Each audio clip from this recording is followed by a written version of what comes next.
jikyahu fatsimbana katu niteni numenaulira anke ichini naneheni natuku sinajani payuna nifuna simivalu retuzanaka nifukumba sasau kaujuvina nitanaku Paresule atuluju nitanaku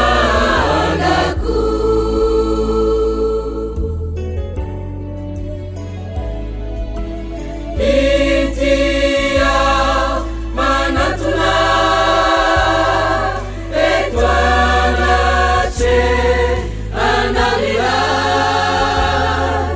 annanina ufifani nidra Intia manatuna umejikanya narana wida kaulasa pakatu sinedika tuku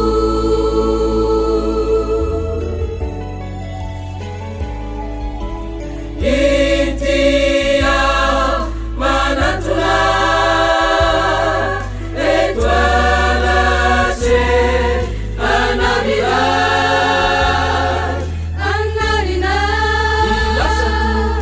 ufifani nidra India manatuna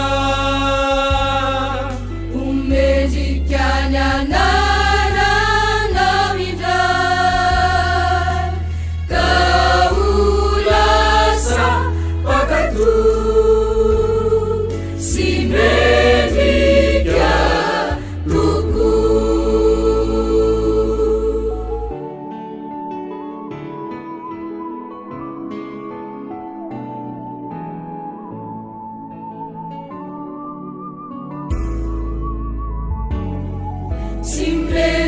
simpredikahu fatsimbana katu niteni numenaulira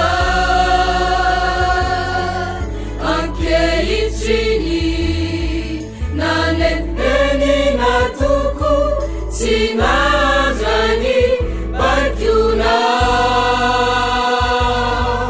nifuna simivalu retuzanaka nifukumba sasau kaujuvina nitanaku Paresule atuluju wanaonifyanaku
voatraizamu izay momba hay voatraizamu ny fahaizako rany erikio no enti miaina voindry sy very maina voatraizamu izay momba hay voatraizamu ny fahaizako rany erikio no enti miaina voindry sy very maina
Sa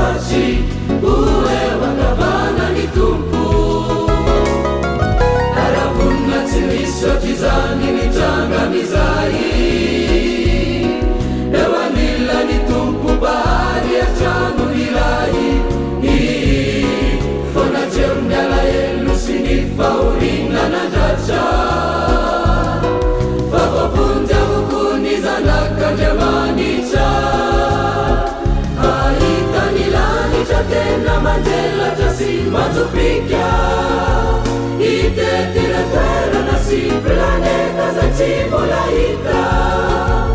Angamba ho tretreky zaho sy anao any ambony any, ho toy ny anjely tsy mandeha tany.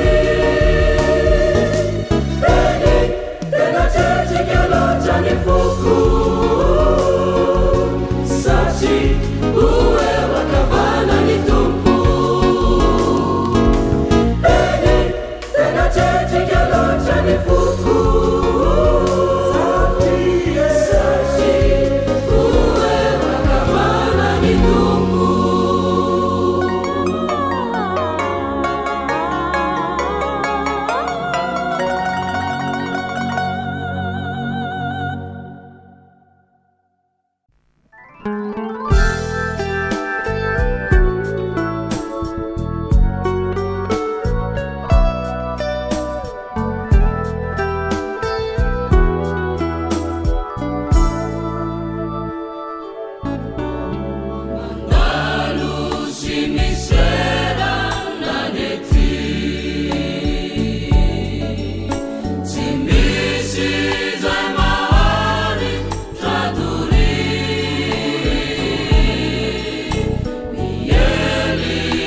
antsika ndrairaka izy naratra izao sabata folakandro izao.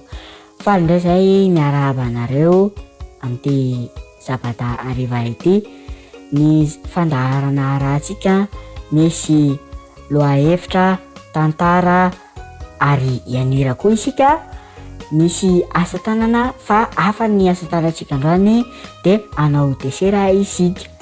Ny ilaina amin'ny asa tanana ataontsika mila lovia, antsy, cure-dent, akondro ary voasary makira. Ndao are!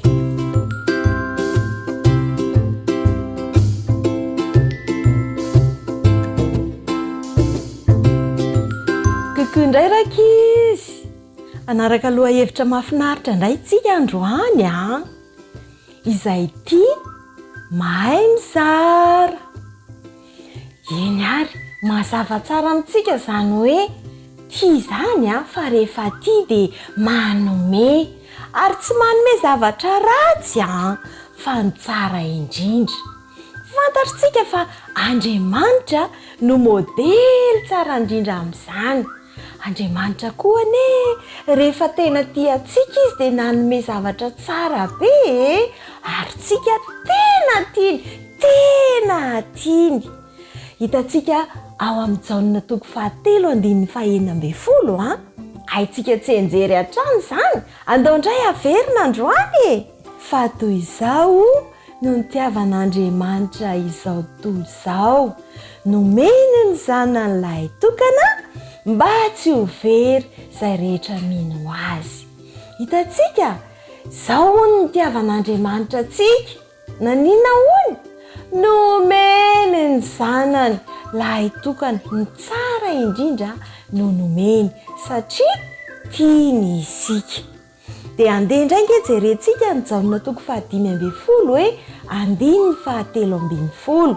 Jaonina 5:13 Jesosy indray koa mbola niteny hoe tsy misy manana fitiavana lehibe noho izao dia ny manolotra ny ainy amonjy ny sakaizany. Tena manome zany manolotra ny ainy, fitiavana lehibe izany. Ny manaraka indray dia ny asan'ny apôstôly 2:15-30 tapany farany manao hoe mahasambatra kokoa ny manome noho ny mandray. Maninona zany rehefa manome, rehefa mizara? Mahasambatra. Iza ny te ho sambatra? Ie, manome zany ny mahasambatra mizara. Farany dia ny Deutéronomia 5:1-2.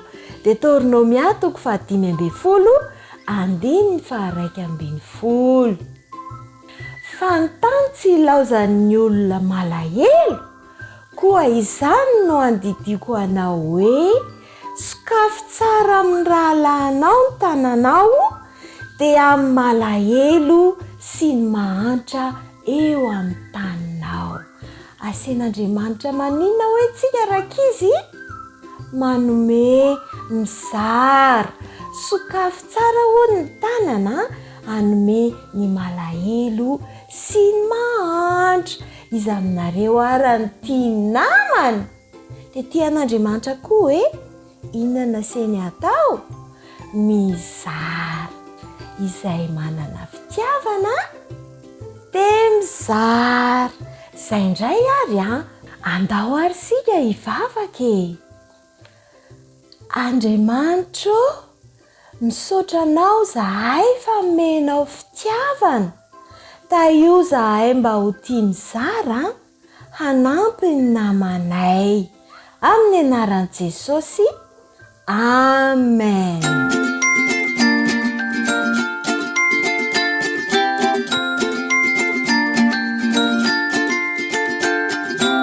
Ndao ary sika naraka an'ilay tantara rakizy dia tantaran'ny Eli no arahantsika androany. Mahafinaritra izany ndao ary sika ihany hoe.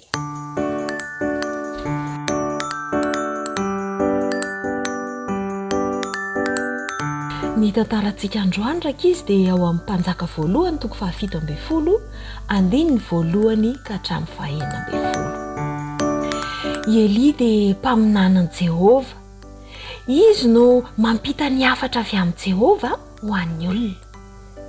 Iaba indray dia mpanjakan'Israely.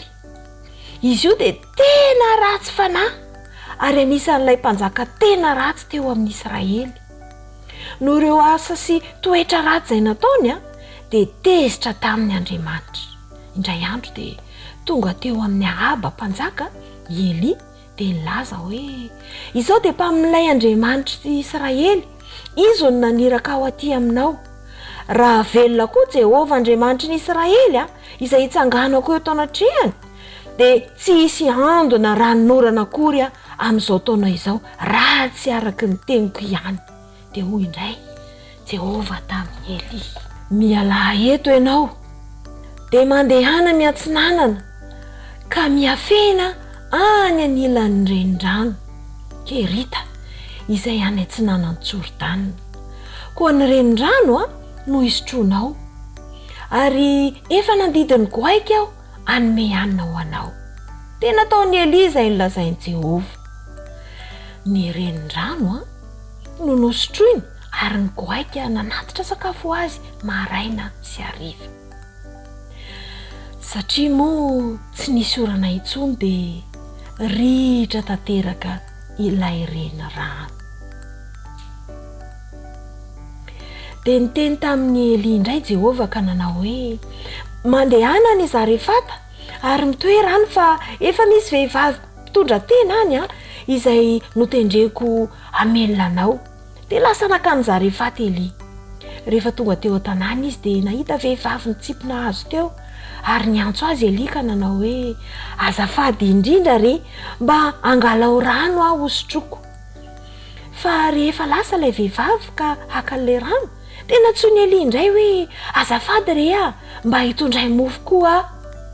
Fa hoy raha vehivavy hoe raha velona koa Jehova Andriamanitra aho, tsy manana mofo intsony fa koba kely eran'ny tanany ila eo amin'ny fitoerany sisa dia menaka kely amin'ny tavoahangy ary enge makatapakazo roa aho zao dia hiditra hanamboatra ireo mba ho an'ny mianaka dia ho faty izay. Fa hoy Eli tamin'ny raha vehivavy, aza matahotra fa mandehana ny tranonao ka manaova mofo araka an'izay lazainao izany ka anaovy aloha dia avy eo manaova ho anao sy ny zanakao. Fa izao ny lazain'i Jehova tsy ho lany ny koba ao amin'ny fitoerany ary tsy ho ritra ny menaka ao amin'ny tavoahangy mandra-piavy ny andro izay andatsahan'i Jehova ranorana amin'ny tany. Dia lasa raha vehivavy nanao arak'izay tenin'ny Eli ary dia nanana hanina hohanina nandritra ny fotoana ela izy ireo, ilay vehivavy sy ny zanany ary Eli. Nefa tsy lany ny koba ary tsy ritra ny menaka araka ny tenin'i Jehova izay nampilazainy an'ny Eli.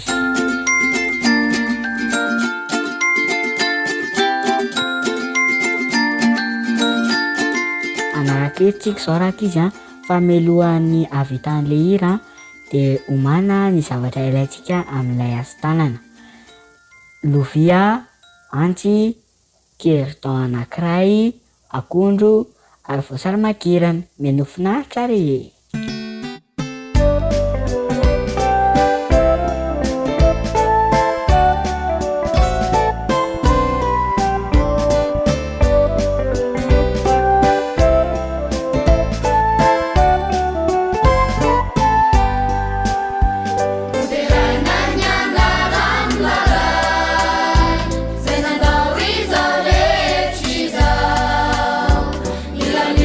Sitani, Niguaja.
desera isika androana rakizy.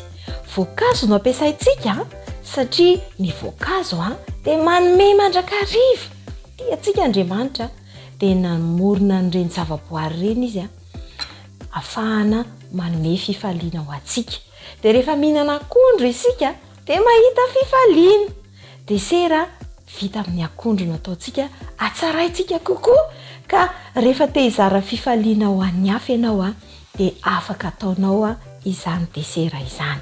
Mandray an'ilay akondro iray izay efa nasena nomanintsika isika dia antsy. Dia somary diditsika aloha zany ny ao ambadika ao mba hahafahan'ilay akondrontsika mipetraka tsara. Dia miala zany iny. Dia rehefa avy eo afaka mitsangana ilay akondro. Nanasorana zany ny lamosiny. Nanasorana kely ihany koa ny lohan'ilay akondro mba ho tsaratsara. Rehefa vita izay dia ny hoditra akondro no andidina. Tsy atao letika any anatin'ilay akondro manaraka ny lavany izy fa atao marivorivo, zany hoe ny hoditry ny akondro ihany zany no didina lavalava manaraka an'ilay akondro. Tsy atao hatrany farany atao lavalava manaraka an'ilay akondro. Tsy aletika lalina be zany ilay antsitsika.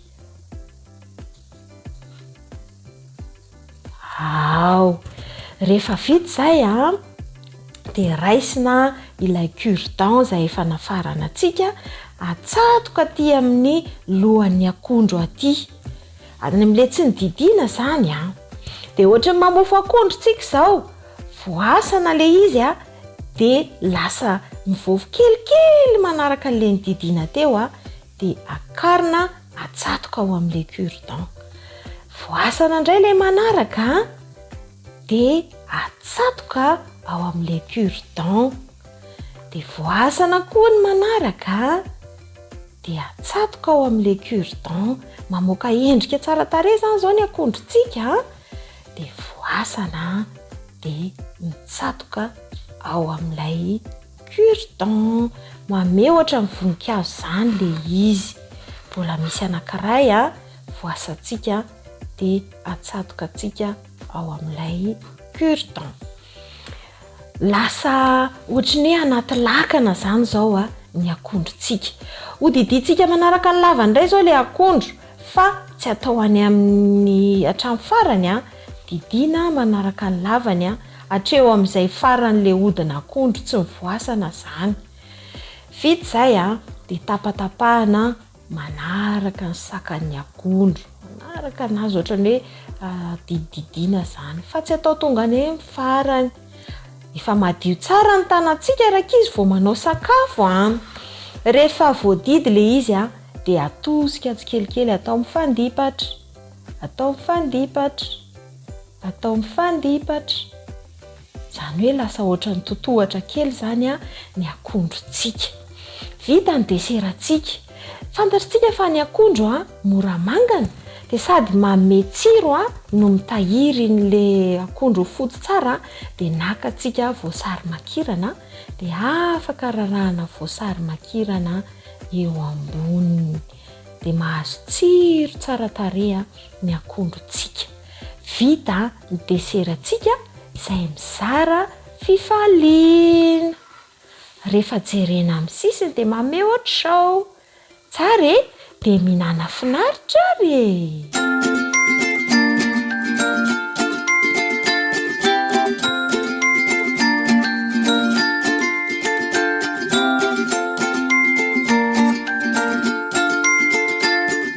Ukiomba sana majibu hujapata, tumaini lako lisije yumba yumba, kwa subira tele na kwa kungoja sana majibu utapata.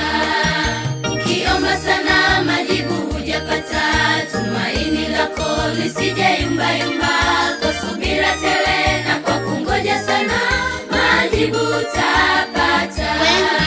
Wengine wameharakisha, hawana subira waombapo.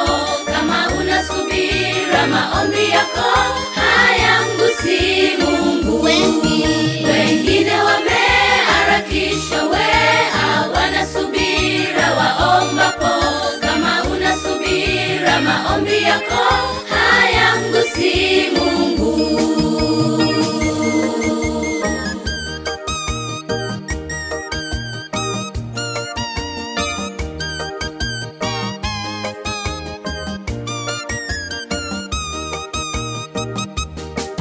nabii wake Mungu Danieli wa kale aliomba sana, majibu hakupata.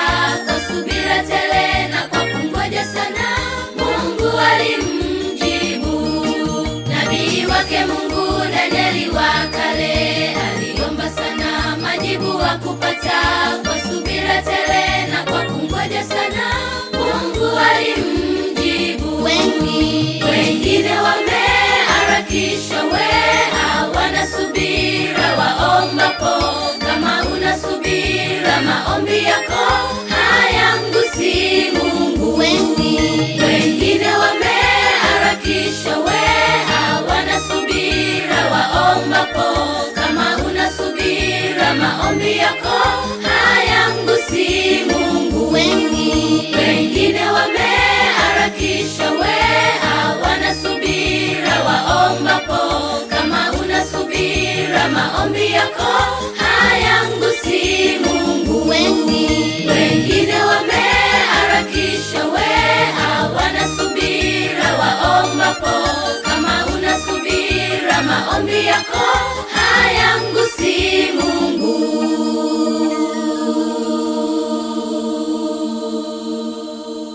Mihina fa nafinaritra ary ny fandaharana narahantsika tamin'ity sabatafolakandro ity.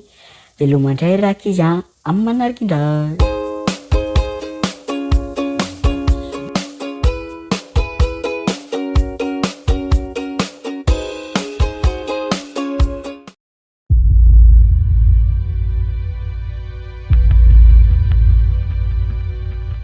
Pasteur Rakotaromanana Famezatsua, pasteur adventiste. Iny taona lasa izay dia fekite tany amin'ny toerana antsoina hoe Ambatondrazaka izahay. Dia rehefa tonga tany izahay dia pasteur moa tsy maintsy mitoro filazantsara. Dia midadasika be le toerana izay anaovanay an'izay asa izay satria fiangonana maromaro no sahana. Rehefa afaka fotoana elaela dia nanao programa, nanao fitoriana filazantsara amin'le toerana antsoina hoe Tsapamahazo ny tenanay. Ty Tsapamahazo ity zany dia miala Ambatondrazaka dia mbola mandeha iny lalana makany Moramanga iny dia avy eo mitsofoka Menandrefana avy eo mahazo an'iny ala Fanalamanga iny zany. Rehefa natao le programa dia raikitra zany fa amin'ny Lahady no iainga ririnina ny andro tamin'izay. Volana May ririnina moa dia vetivety kely dia maizina ny andro. Amin'ny eniny zany efa tena maizina. Dia eo amin'ny 10 kilometatra miala amin'ilay toerana ipetrahanay no misy an'izay toerana izay andehanana izay. Rehefa nandeha dia moto moa nentina velomina moto ndao andeha ara. Fa be ny sakosy miaraka amin'ny projecteur sy ny ordinateur anaovana an'ilay asa dia lasa nandeha. Miantso amin'ny telefônina, ahita le toerana. Mbola tsy nandehanako moa zany le toerana, mbola tsy hitako fa dia mandeha amponona. Dia miteny zareo, mandeha anao pasteur rehefa mahita mandeha eo amin'ny 10 kilometatra eo ianao manao an'izay référence lalana izay zany. Rehefa tonga eo ianao dia misy sampanana anankiroa amin'ilay lalana. Dia dereva le sampanana voalohany tsy mahazo mivily amin'io ianao. Fa rehefa tonga le sampanana faharoa dia eo ianao no mivily. Dia mandeha 10 minitra eo ianao dia eo zay mitsena anao. Rehefa nandeha dia tazamiko, way, ty misy lalana mivily, ty zany ndray. Nanisa fotsiny zany, fa navita 10 kilometatra teo eo zany. Nandeha faharoa misy lalana, io zany le lalana faharoa. Miakatra fiakarana zay, dia nandeha zany ny akarako. Nandeha, direko mampataranandro. Tsy metra 10 minitra. Ohatrany diso ngamba le tenin'le olona, nandeha. Rehefa nandeha, efa mandeha efa ho atsasakady 30 minitra mandeha amin'ny moto efa lalana lavitra zany 30 minitra amin'ny moto zany fa mbola tsy mahita tanàna, tsy mahita toerana, tsy mahita olona. Araka lazaiko teo moa dia misy be ala Fanalamanga le toerana, efa tafatsofoka anaty ala mikitroka tamin'izay fotoan'izay. Very andro any, tena very any any. Ino no nataoko tamin'izay? Andeha aloha hivavaka. Andeha mivavaka.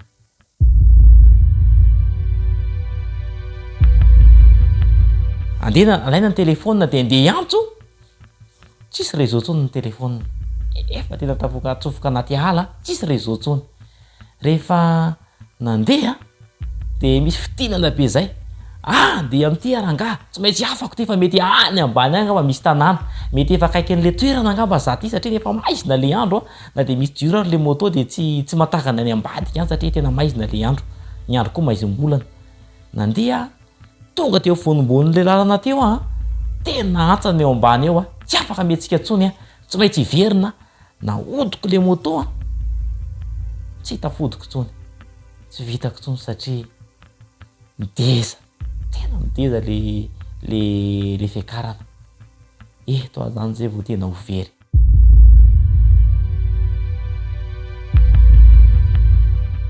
miala indray de lasa nandohalika de mivavaka vita mivavaka de nijerena manodidina atory azany satria tsisy inona azo atao tsony fa de atory eto zany telefônina tsy mandeha ny telefônina fa tsisy réseau tsisy olona azo antsona rehefa sareriny eto tazamiko manodidina retsy misy fasana maromaro magaga koa anaty ala any ranga misy fasana maromaro tena eo azany ho ano atory eo ambodin'ireo fasana ireo satria ny andro rinona mangatsika za tsy mitondra lamba raha teo tsy maintsy eto azany tapifipisy misy varavaran'izay rehefa fasa de azo hitapifina tsara nieritreritra indray raha tahino moa za rendrika eto tonga ny alinalina amin'ny 100 any tonga mpamosavy raha tengenana io tasovaliny eto androany azany zay vao fata raha izany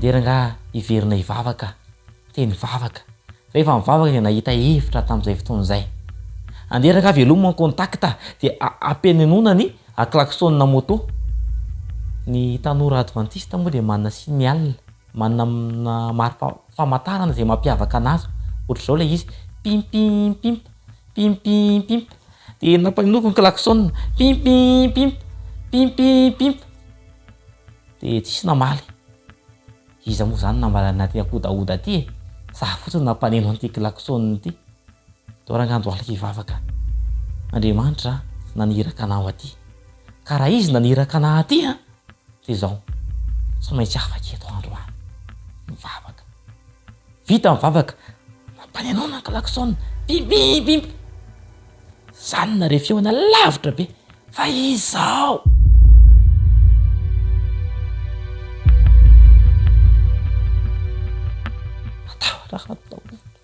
Pasteur Adventiste re mba vonjeo re raha azo atao mba vonjeo re vonjeo re tompoko de namaly izy aza mihetsika eo ianao ara fa ho avy hamonjy anao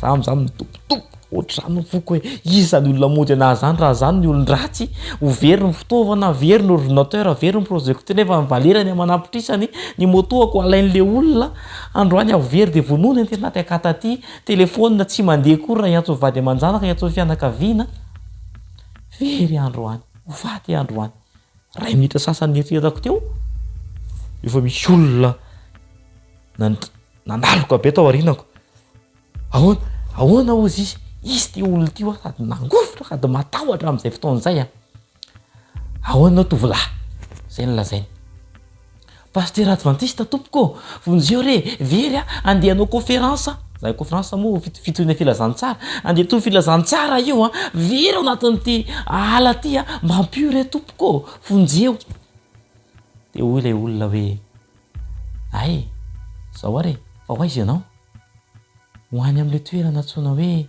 atsapa-mahazo fa sy tena atsapa-mahazo fa mbola mitsofoka kely eo am'le toerana aty am'le hoe ambala-mangazo de ndao ary mikary ambony moto ary de ndao andeha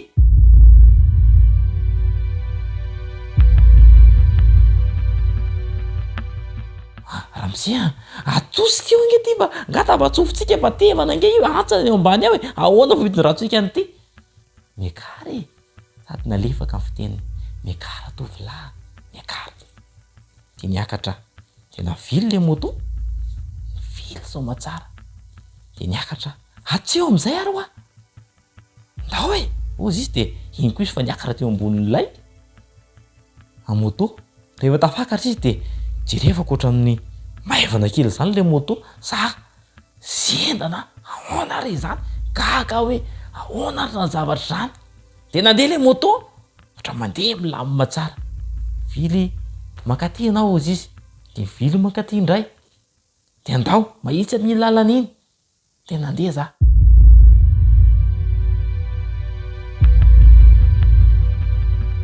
afaka 10 minitra teo na de teo ambony moto reo le olona miandry anao tonga ianao pasteur tsy very tsony ianao mifalia am'izay faly janona teo le dobodoboka sy fantaintainako hoe raha zao nentin'ity olo teny amin'ny toerana zay amonony anahy de ho faty androany janona tampoka teo nidobodoboka ny fo nangina teo sady afaly antsika am'izay reo tokoa le tanora miandry anahy faly aoko zany tam'izay fotoan'izay makasitraka ramsia makasitraka fa voavitra zany jero zao tsy nizaniza teo am'le moto aiza le olona teto ao matsy an'le tanora tonga so pastera le olona sy nirarahan'le teniko le tanora tonga so sady nalan'le etako no nanosika le moto andao tosika le moto fa itakainketsy le toerana itakainketsy ny tanàna aiza aloha le olona teo fa isorana manokana izy teo pastera tsisy niaraka ianao teo fa hitanay nge ianao hitanay natongavanao teo hoe iza koa niaraka taminao teo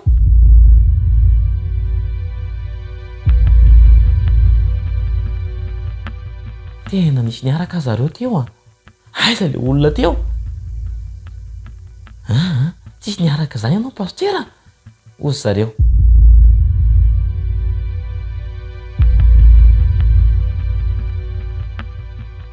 de vita lay fitony filazany tsara tonga ny episy de nitantara tare amin'ny toerana ohatrohatro zao very de niantsoantso de nisy namaly lehilahy ngezangeza ranjanona anankiray zay no hitako tsy hitako ny tareny fotsifotsy sa maintimainty sa manahoana fa olona fotsiny za tsy sanjery nendriny fa za matahotra tsy hitako izy fa de nanorevitra anahy nresaka tamiko de zao za tafahoana taminareo zao de nitantaraiky an'le olona le toerana de ozy le olona hoe fantapantatra io toerana satria misy fasana fa impossible o pasteur no isy olona eny ianao raha any miantsoantso tsisy tanàna zany raha tsy mandeha tena lavitra zany hoe any amin'ny 5 à 4 km 4 à 5 km mialana toerana zay vao misy tanàna na misy olona tokony aheno ka raha rakilaksona maneno salanina za pasteur 5 km zany tsy re zany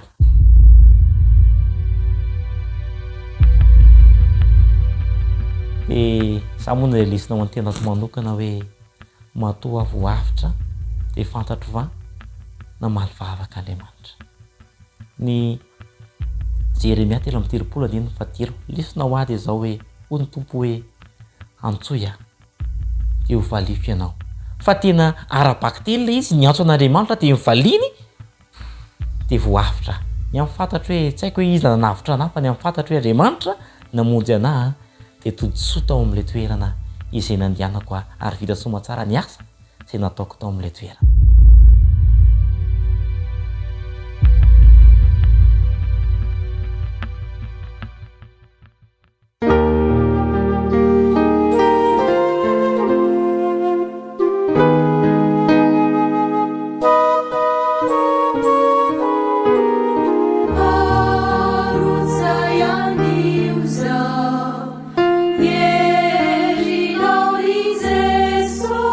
Tu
Rahoviana kosa lahy no tonga ny fotoana izay nandrasany elabe, hamaranana ny tany efa mila fanoloina toy ny tafo mitete, izay tsy azo antenaina fa efa mila fanavaozana ho nenana finaritra, tsy azo antoka hateza koa dia mendrika ilaozana hiadana maharitra. Rahoviana no hitsahatra ny sentosento lava mahatonga aretim-po, rahoviana mihitsy no hisinda sy ho rava ireo aretina mpanjoa. Andrandraiko lalandava ny andro tokana voatendry, hahalao ny ranomaso ka andrasako tokoa fantonjavatra fikendry izay tsy ahitana gaso. Izany andro zany dia tsy afa-tsy akory fa ny andron'i Jehova, lehibe sy matahotra, ny andro izay fitory mba handraisana ny lova, hampanako ny tropetra izay ameno ny abakabaka ary koa ny lavitany ka hiakatra mihitsy ireo ny andro tia vavaka fa tsy mba hitomany. Dia hitsena ny mpapakatra mikira sy mozika eo anivon-danitra avo, ny ampakarina ioby amin'ny endrika sibika sy ny fombo ravoravo, irony vato dia iempo, iny lanitra iorona toy ny taratasy fotsy, fa ho levina ny ratsy, ho lazaiko tsy misorona dia ireo mpamotsy fotsy. Eny ho avy dia ho avy io fotoana volamena na dia toa mitaretra, fa ianao izao eny isika rehetra zao mba handray ny famonjena sa ho olo manjoretra. Mpanoratra Andriambovonjy Arinaifo.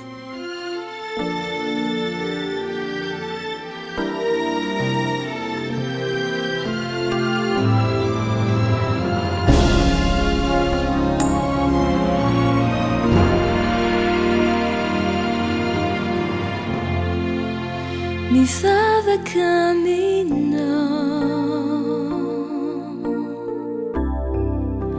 andria manitro, miangavy mitalao o meu fahendrena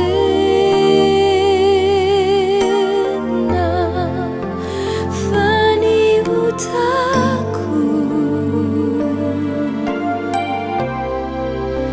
tia hitako anao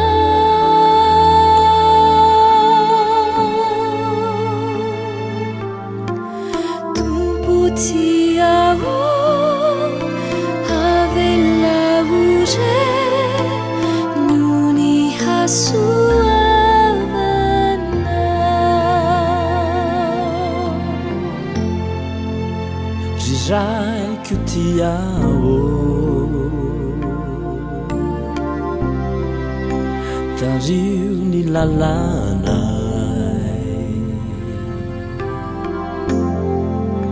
sokafy ny fonay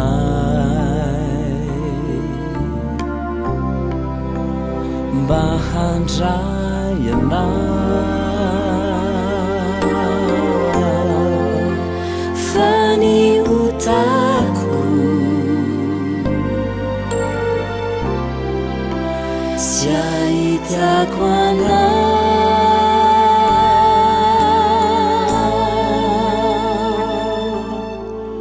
tompo tiao avelaore no ny hasoavana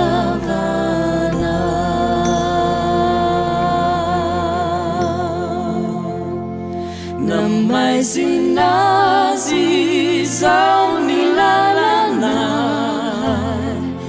na dia mafy nonjampiainanay ianao zesono fahazavanay ianao zesono famonjenanay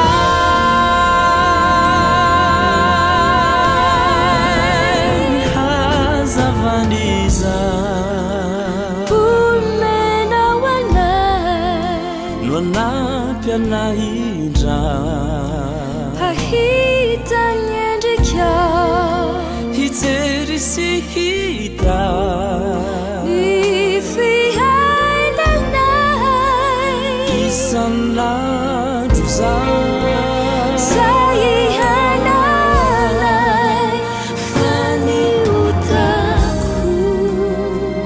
faniotako tsy ahitako anay tsy ahitako anao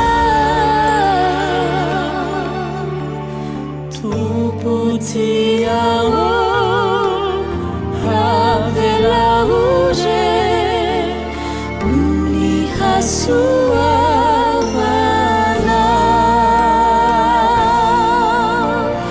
tompo tiao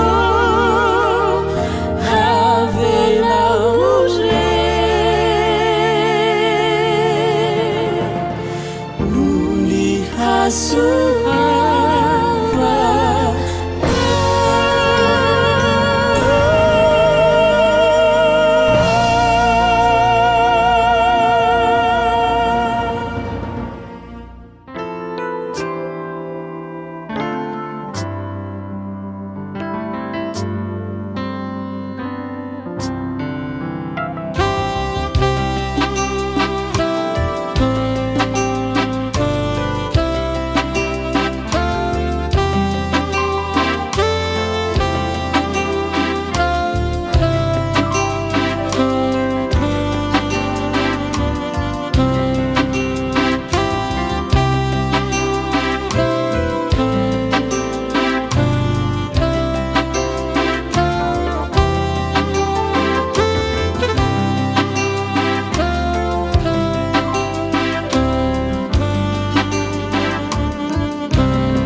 is Jesus, my Lord, a wonderful Savior to me. He hided my soul in the cleft of the rock, where weaves of pleasure unseen. He hided my soul in the cleft of the rock that shadows a dry, thirsty land. He hided my life in the depths of His love and covers me there with His hand, and covers me there with His hand. A wonderful Savior is Jesus, my Lord. He taketh my burden away. He holdeth me up, and I shall not be moved. He giveth me strength as my day. He hided my soul in the cleft of the rock that shadows a dry, thirsty land. He hided my life in the depths of His love and covers me there with His hand,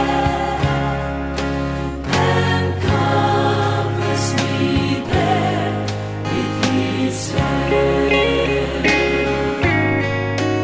With numberless blessings each moment He crowns, and filled with His fullness divine, I sing in my rapture, oh glory to God, for such a Redeemer has come. He hided my soul in the cleft of the rock that shadows a dry, thirsty land. He hided my life in the depths of His love and covers me there with His hand, and covers me there with His hand. when clothed in His brightness, transported I rise to meet Him in clouds to the sky. His perfect salvation, His wonderful love, I'll shout with the millions on high.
feno fifaliana ny fo fa afaka mitsidika indray ny tokantranonao afaka mitafa mivantana aminao indray a amin'ny alalany ty fandarana ity manana tombontsoa indray sika androany satria manana ny pasteur André Paratina Fanera arabaina tonga soa atao anatin'ny fandarana pasteur. Miaraba anao Dino ary fifaliana koa no iaravanantsika mpanaraka ny fandarana eto amin'ny radio Assis.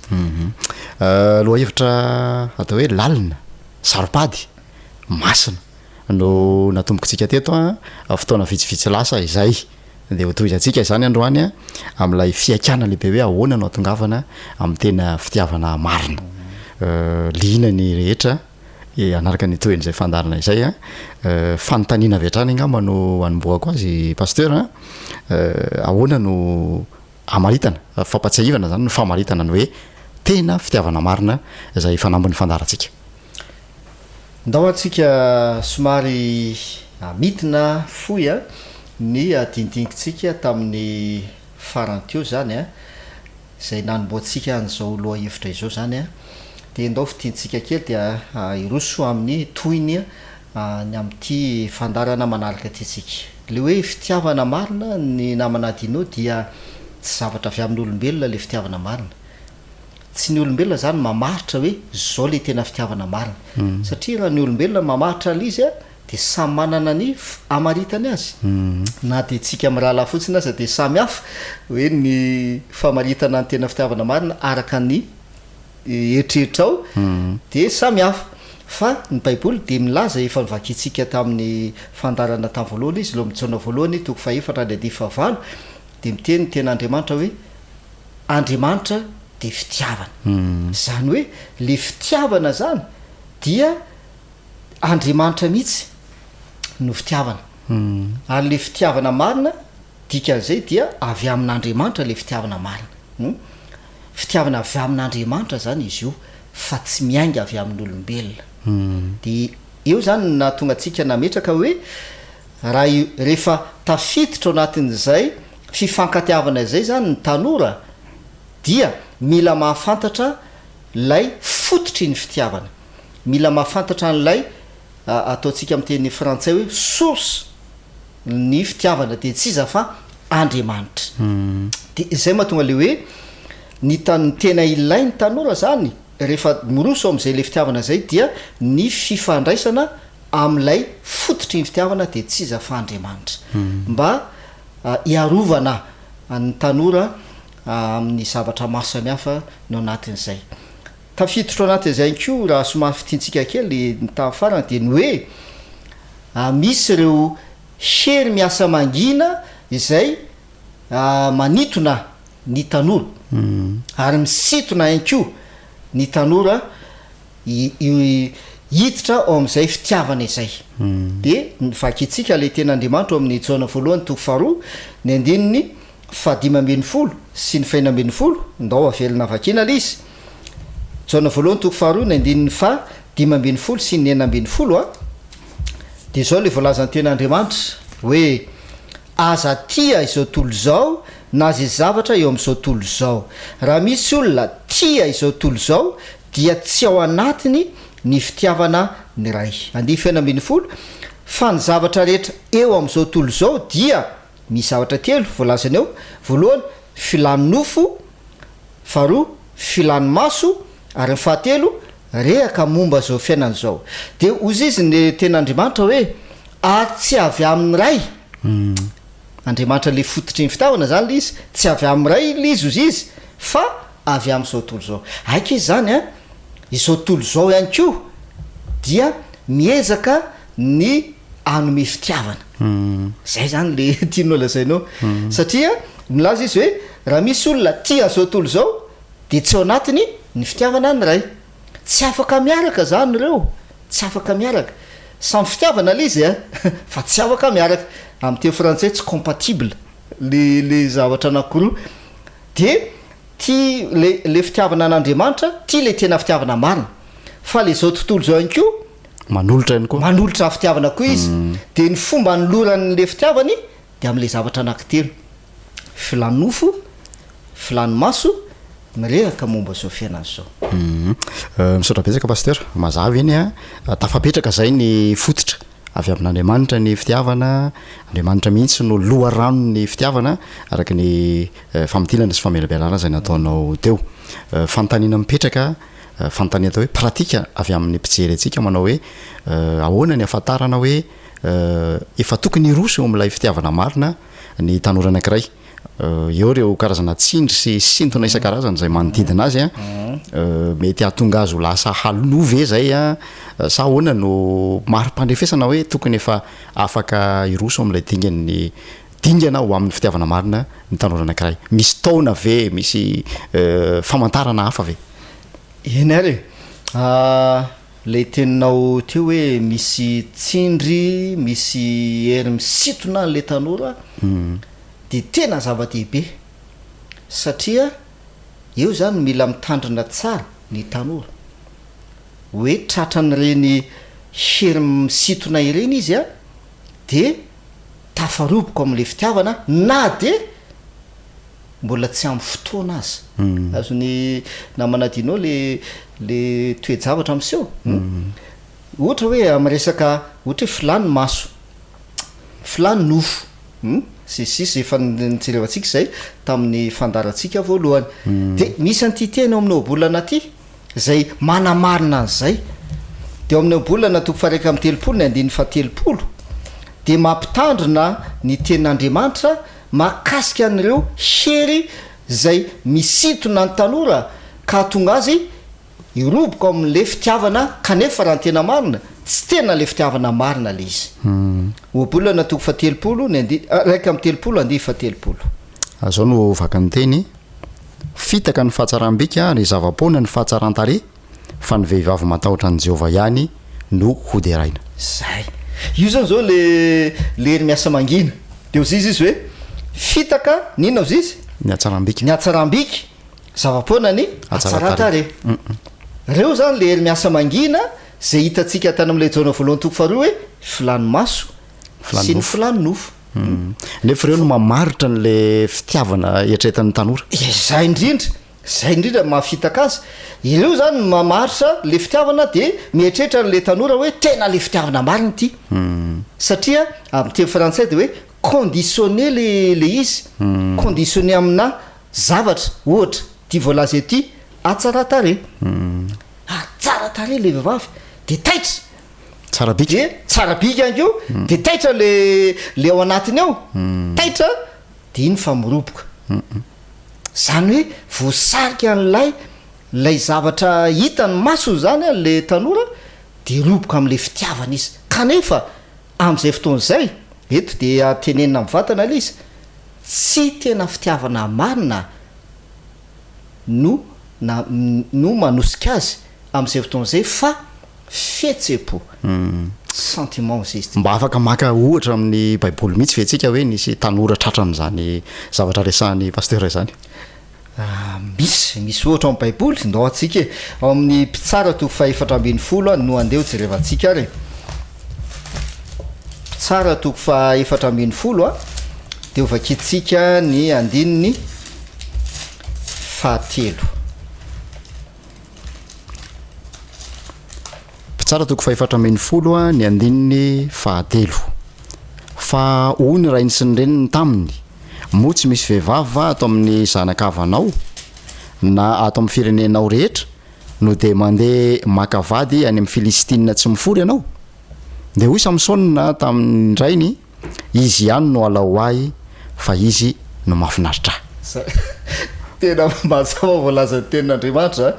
Andriamanitra zany a nametraka tsara ary nampita tamin'ny alalan'ny ray aman-dreny a ny tena fitiavana marina de le fitiavana avy amin'Andriamanitra izy mifototra de ozy izy lay ray aman-dreny Samsona eto hoe fa hoy ny rainy sy ny reny taminy moa tsy misy vehivavy eto amin'ny zanakavavinao na ato amin'ny fireneko rehetra no de mandeha makavady any amin'ny Filistina tsy mifora ianao. Io zany le zavatra napetrak'Andriamanitra hoe ny tena fitiavana avy amin'Andriamanitra de zao ny zanak'Israely tsy tokony anambady any amin'ny firenena hafa. Zay le tena fitiavana avy amin'Andriamanitra. De eto Samson io le tratran'le filano miasa mangina zay filano maso sy ny filano nofo.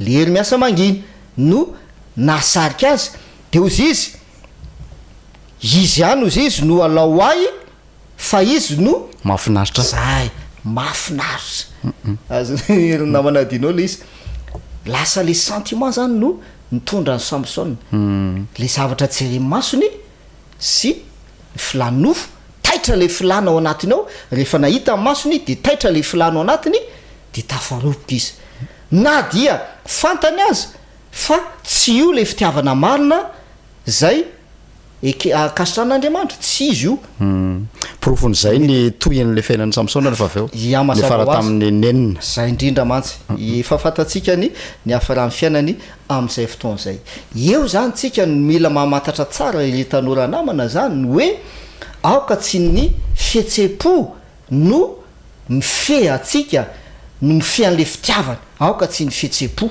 fa tena fitiavana araka ny amin'ny teny frantsay principe zay Andriamanitra mihitsy no mametraka an'izay fitiavana marina izay fa tsy etan'ny fihetsepo. Ndao hiditra amin'le fantanina teo zany tsika hoe mety misy fotoana ve izy io hoe felo taona ny tokony roso amin'le tena fitiavana sa toejavatra manao ahoana sisisy fa io zany de mazava aloha zany zay hoe mila mitandrina amin'ireo hery miasa mangina zay manitona ny tanora amin'ny endry maso samihafa ka lasa entan'ny fihetsepo ny tanora de lasa tafaroboka amin'le izy kanefa tsy tena le fitiavana marina de zay mahatonga an'le hoe fahadisom-panantenana de ndao tsika aramaky ten'Andriamanitra tonikiran'ny Solomon natoko fa 3 ny 5 ndao vakitsika ny voalazan'ny ten'Andriamanitra tonikiran'ny Solomon toko 3 ka ny 5 zao no vakany teny mampianina anareo amin'ny gazela na amin'ny dieravavy any an-tsaha ry zanaka vavan'i Jerosalema aza manaitra na mamony fitiavana raha tsy efa sitrapony zay io ten'Andriamanitra zany eto de mamaritra tsara hoe tsy azo tailina zany izy io raha tsy efa sitrapony de eo zany no manamafy an'le fanazavana teo hoe le hery miasa manginany manaitra manaitra zay ny asan'le hery miasa mangina manaitra an'le fitiavana manaitra amin'ny alalan'ny zavatra tsire maso sisisy manaitra kanefa mbola tsy sitrapony le izy mbola tsy amin'ny fotoanany mbola tsy amin'ny fotoanany ohatra ndao tsika ka ohatra pratika zany ohatra hoe tsy mbola sitrapony le fitiavana kanefa de efa taitra le izy misy heviny be izy io ohatra amin'ny alala ray aman-dreny eto zany zao de miteny vatana mihitsy fa misy ray aman-dreny manaitra n'le fitiavan'le zanany kanefa mbola tsy amin'ny fotoanany eritreretiny hoe ahatsara azy le izy zay ny ray aman-dreny zany mieritreritra ohatra zany fomba fiteny ty de hoe miteny am'le zany mba manambadia am'izay ry satria le ray aman-dreny zany manana ny fiheverany na ny fanandramana ny ainany angambany de miteny am'le zanany hoe fa manina renao mbola tsy manambady foana ary fangahinao mbola tsy misy olona miaraka aminao foana ohatrohatran'izay de lasa tairin'le ray aman-dreny zay zany le hoe aza manaitra tairin'le ray aman-dreny ny fitiavanao am'le zanany amin'izay fotoan'izay ohatra anankiray faharoany ko zany na manadinao zay tena misy amin'izao andro ainantsika zao indrindra o levon'ny tanora hoe taitra le izy kanefa tsy mbola sitrapony ohatra ny fitondrana voaka aloha loatra aloha fitondrana be voaka ohatra le tovavy nefa tsy mbola tokony hiaino anatin'izay izy fa no ny toejavatra zay nisy tao zany dia niseo le toejavatra be voka le tovavy ohatra dikan'izay tsy maintsy miroso ianao satria tsy azo ataony miamitra tsy ara-baiboly koa zany hoe miala ianao na miamitra misy an'izay o baiboly fa tsy maintsy atao zay rosona dikan'izay tsy mbola sitrapo raha tena sitrapo zany a de tsy mbola tokony kanefa nole tejavatra de tsy maintsy voatery zay mety tokony hoe mbola hianatra mety mbola manana tanjona hafa ohatratrarina zany an'ila izy e zay la izy mbola tsy tena sitrapola izy a kanefa no nitoejavatra dia voatery tafitotra ao anatin'izay fitiavana azy ny raha fitiantsika zany le ten'andriamanitra de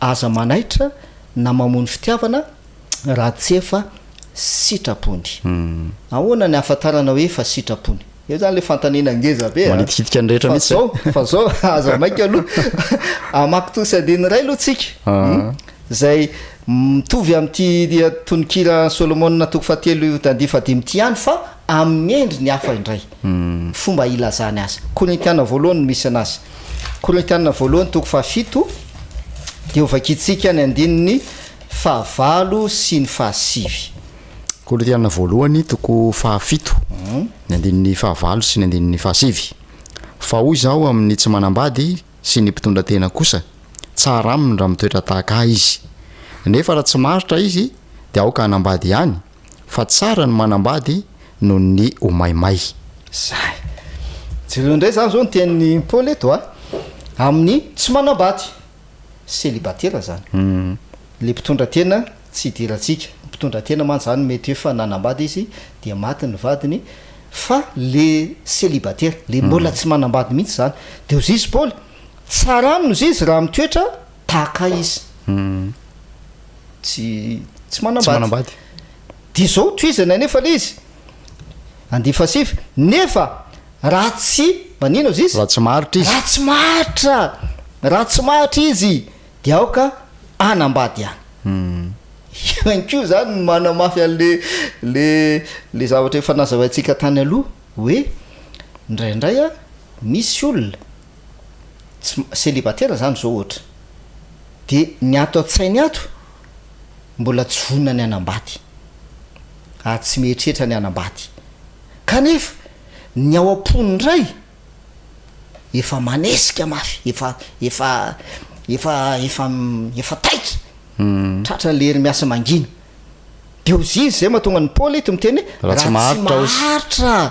raha tsy maharitra de aleo manambady dikan'izay de zao rehefa taitra ny ao anatinao ao aza ampanginina le izy zay koa zany le zay le hoe endry ny hafa indray ny tondrany anazy eto le any am'tonikira de hoe aza manaitra raha tsy efa sitrapony fa itondray a rehefa manesika indray izy de aleo tsy tapena aleo manambady fa tsy hoe ny ao am-ponao ao efa tena miretareta efa may dorany hafa ozy izy ny fiteny efa mirehatra ny ao anatinao ao fa ny sainao ny hoe za tsy anambady za mbola tsy anambady de ohatrany hoe manina saina moa maneriny saina fotsiny maneriny sainao fotsiny tsy roso am'le izy kanefa ny ao anatinao efa mila an'le izy de ozy izy ny tenin'ny baiboly ato raha tsy maharitra izy de aoka anambady izy ndao jerevantsika kely le hoe dikan'le hoe raha tsy maharitra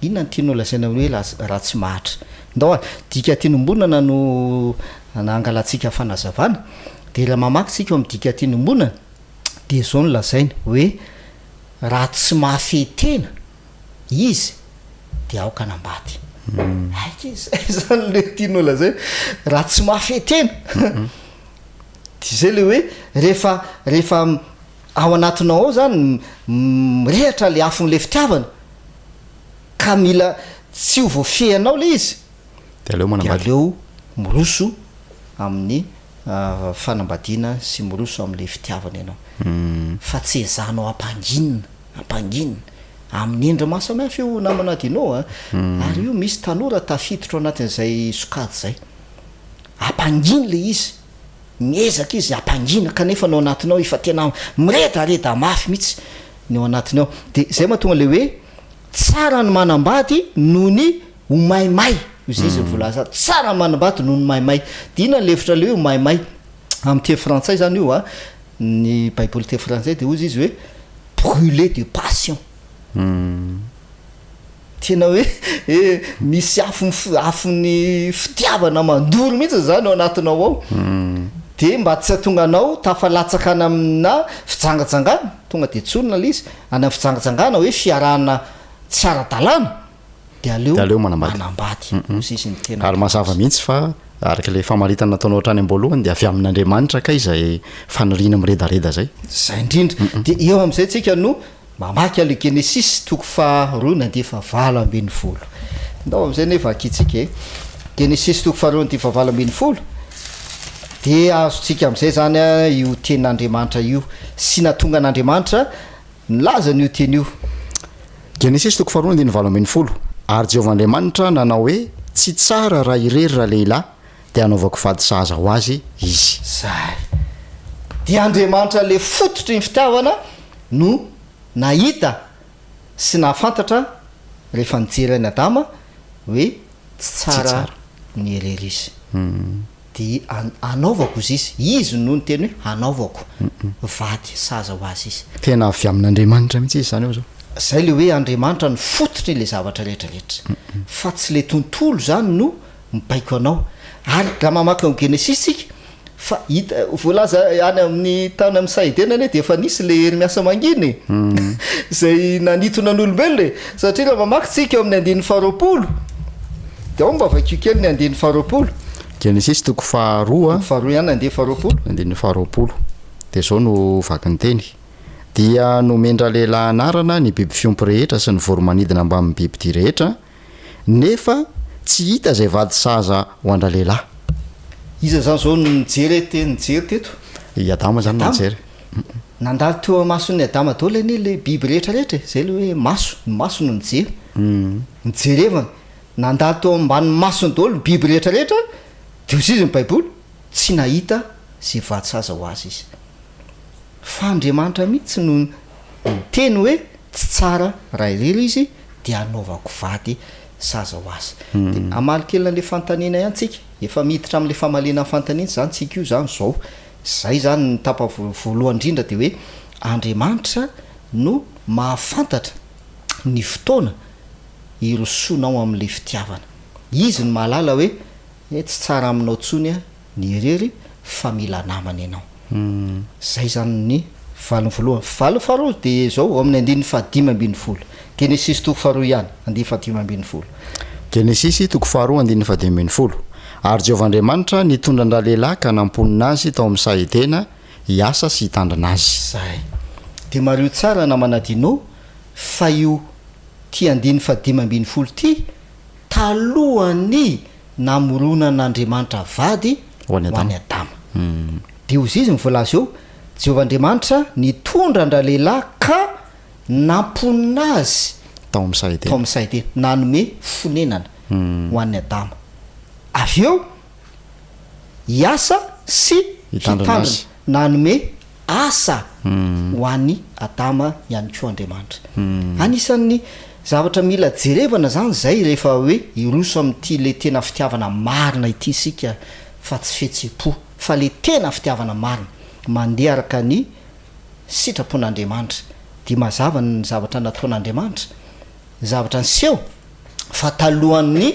nanomesan'Andriamanitra vady namana sahaza ho an'ny Adama dia nomeny fonenana i Adama de nomeny asa i Adama io zany mila azony tanora tsara ke zany ny zavatra rehetrarehetra hoe ay rehefa iroso amin'ity fitiavana ity zany aike zany tsy hoe rehefa taitetra fotsiny de miroso fa hoe rehefa iroso zany ianao de mila jerevana daholo zany reo lafiny voalaza rehetra reo hidirantsika amin'ny fizarana manaraka ma zany ny landalo kokoa mahakasika an'izay ya singa anankiray zany a zay andrefesana ny hoe efa amin'ny fotoany a zay farafahakeliny fonenana sy asa izay mialohan'ny iroson'ny tanora am'ilay atrarana ny atongavana am'izay tena fitiavana marina izay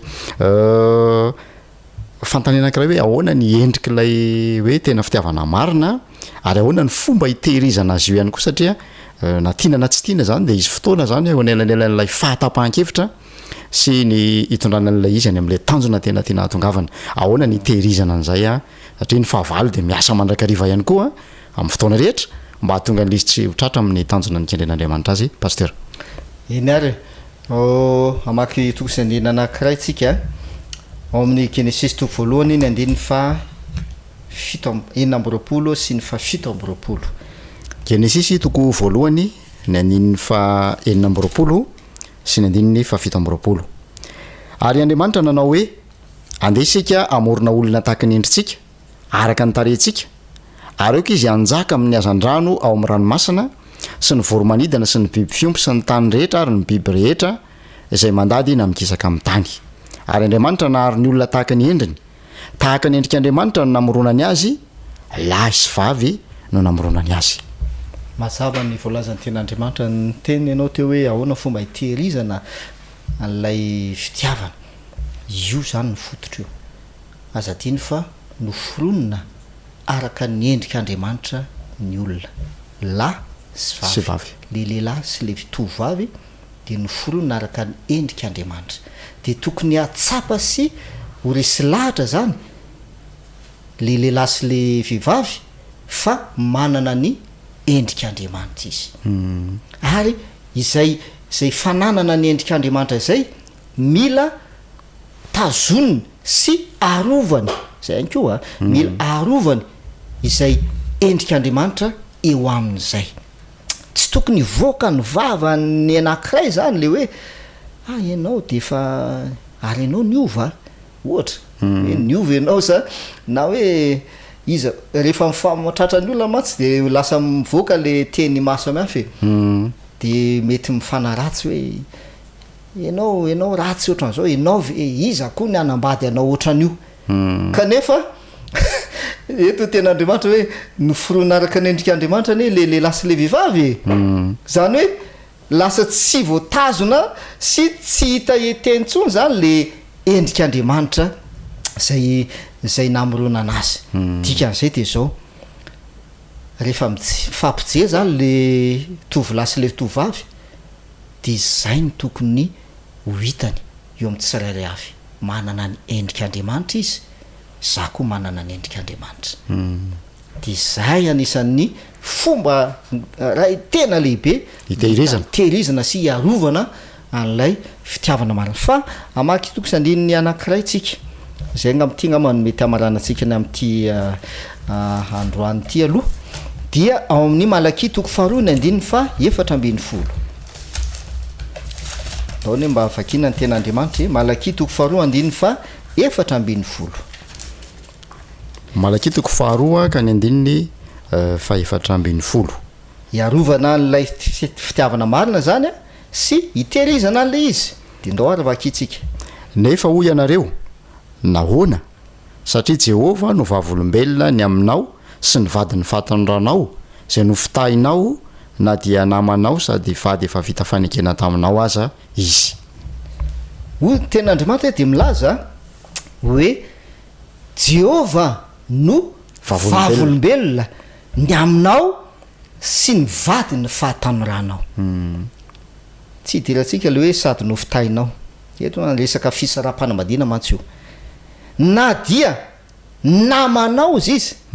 Eto zao le mbola tsy mpivady fa mbola mpinamana pisakaiza sisisy. Na dia namanao sady vady efa vita fanekena taminao azy. Amin'ny fandarana manaraka tsika hiverina kely amin'io.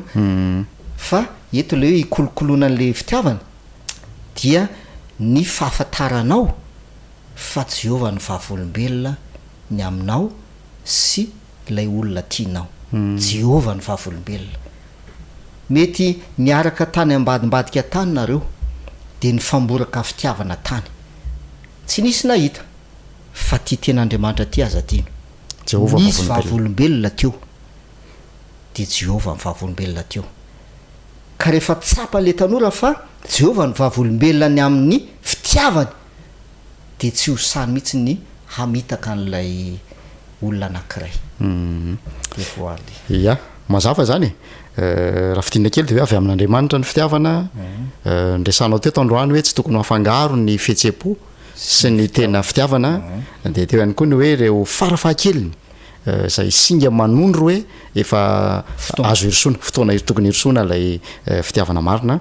Ary tamin'ny tapany farany teo de hoe ny fomba hitehirizana an'izay ny fahatsapana fa eo Andriamanitra mahita mandre fahavolombelona ilay fitiavana de everiko fa arofanina ngezabe mihitsy zay napetraka ho an'ny tanora atongavana any amin'ilay tanjona dia ny tena fitiavana marina etsy an-daniny ny fahavalo ihany koa tsy mitazapotsiny manao zay ho afany mandrovotsy manao zay tsy atratrana zay tanjona zay rarany loatra raha toka etsika mavaka indray ny tanora pasteur enasy ndao hiaraka hivavaka sika tompoko raha inay zay ny an-danitro misotra noho ny amin'ny teninao ianao ny fototry ny zavatra rehetra ianao ny namolona zao rehetra zao avy aminao zao rehetra izao anisan'izany ny fitiavana satria ianao dia fitiavana amin'izao andrenanay izao dia maro reo fandrika ataon'ny fahavalo mahakasika izany fitiavana izany zay manimba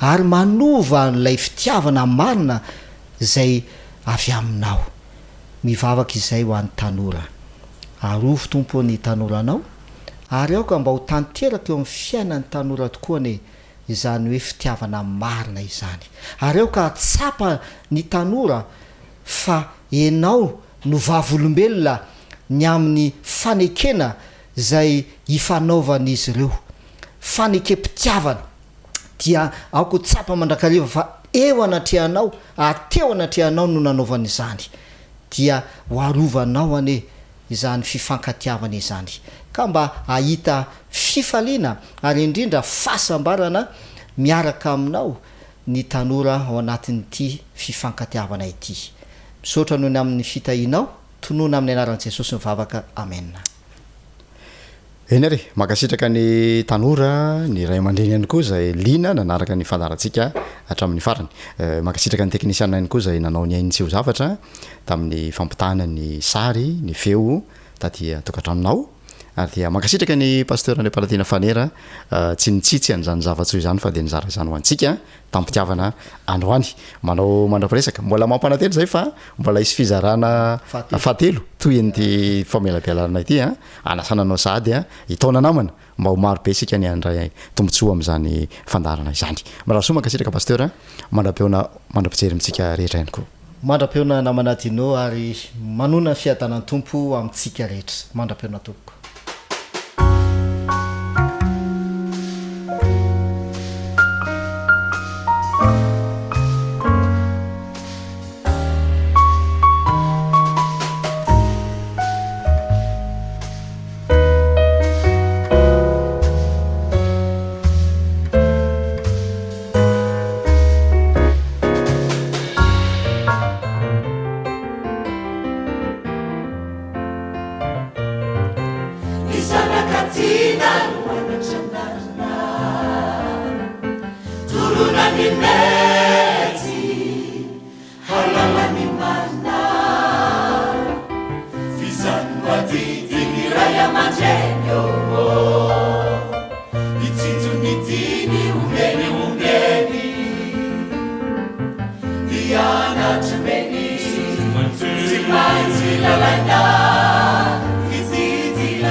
no room for Jesus. Crowded is your heart with care. Have you no room for Jesus? Captured by Aeschylus' snares. Have you no room for Jesus? The Lord is standing, He's standing at your door, knocking for you.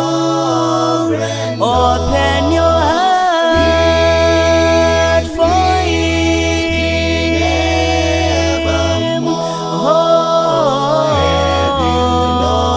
Open your door. Have you no room? Have you no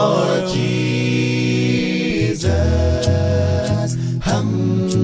You may have gone astray, but the Bible says, though your sins are red as scarlet, He will make them white as snow. Just believe. Open the door of your life. Open the door of your life. Heaven or room, yeah. For Jesus. Have you no room? Have you no room? Have you no Jesus? The Lord is standing, He's standing. My brother is standing, knocking and knocking, knocking and knocking. Open your heart for Him.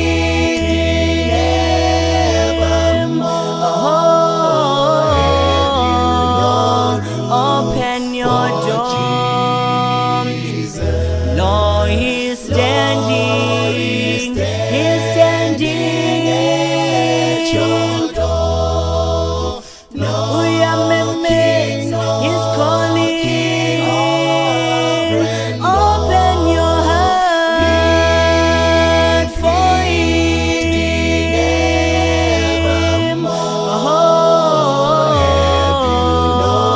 Open your door. Have you no room? Have you no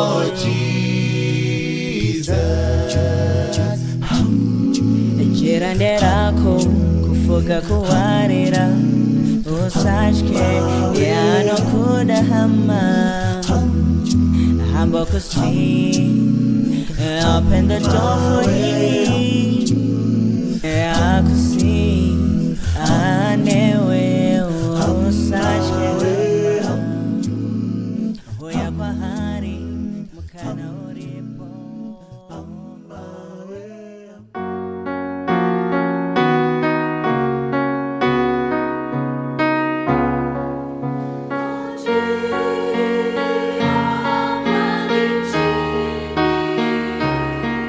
Yana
faly miaravantsika rehetra indray namana malala izay manaraka izao fandarana mamitsika izao, fandarana tsy fonitsika, fandarana tiantsika, ary mamarana ny sabata ihany koa tsika, tsy hainy tsy sotra an'Andriamanitra tamin'ireo tombontsoa rehetra izay nomeny antsika nandritra izay sabata masina izay, ireo fitahiana ara-panahy, fitahiana izay nomeny sy natobany maimaim-poana tamin'ny alalan'ny teniny sy ireo toro lalana maro samihafa izay renesitsika tany am-piangonana. Andeha tsika ivavaka alohan'ny andrenesantsika ny afatra sy ny tenin'Andriamanitra ho fampahirezana taridalana ho antsika, ho tohana ho antsika mandritra ity herinandro vaovao izay misokatra ho antsika ity. Ivavaka isika.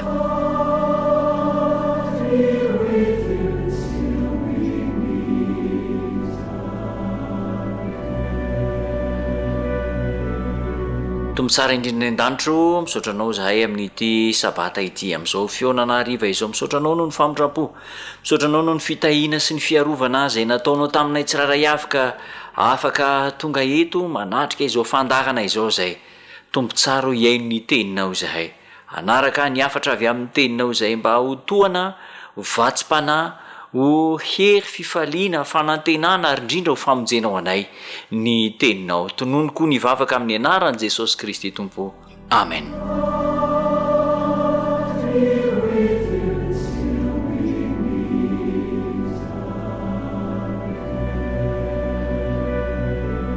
Nandritra ity herinandro ity sika dia nianoka ny atao herinandro ny fianakaviana. Herinandro ny fianakaviana izay mino aho fa nandraisantsika rehetra lesona tamin'ireo taridalana lohahevitra izay midonina isan'andro, nanomboka tamin'ny sabata fa 1 ny volana febroary hatramin'ny androany fa 9 ny volana febroary. Fa ny lesona hodinintsika amin'ity takariva ity amin'izao fiarahantsika izao dia izao ny andraikitra ny membre ny tokantrano tsirairay avy, ny andraikitry ny mpikambana rehetra ao anatin'ny tokantrano. Ary miankina amin'io andraikitra ny membre ao anatin'ny tokantrano io, anisan'ny mahasambatra ny fianakaviana ihany koa izy io, mitondra tanjaka, mitondra fikambanana ary mitondra fanantenana eo amin'ny fiainan'ny fianakaviana. Hojerentsika zany ny andraikitry ny fianakaviana rehetra ao anatin'ny tokantrano. Araka ny fantatsika dia ny atao hoe fianakaviana dia fitambarana singan'olona telo, dada, neny ary ny zanaka. Zay no manome ny atao hoe fianakaviana. Ka ho jerentsika tsiraray ny andraikitr'ireo olona ao anatin'ny fianakaviana ireo. Andeha ho jerentsika voalohany ary ny andraikitry ny raim-pianakaviana, ny andraikitry ny dada. Ao amin'ny soratra masina ihany no angalantsika antahirikevitra mahakasika ireo adidy ireo, satria tsy ahita antahirikevitra tsara indrindra, mamy ary tena azo ampiarina mahomby akoatran'ny voalazan'ny soratra masina isika.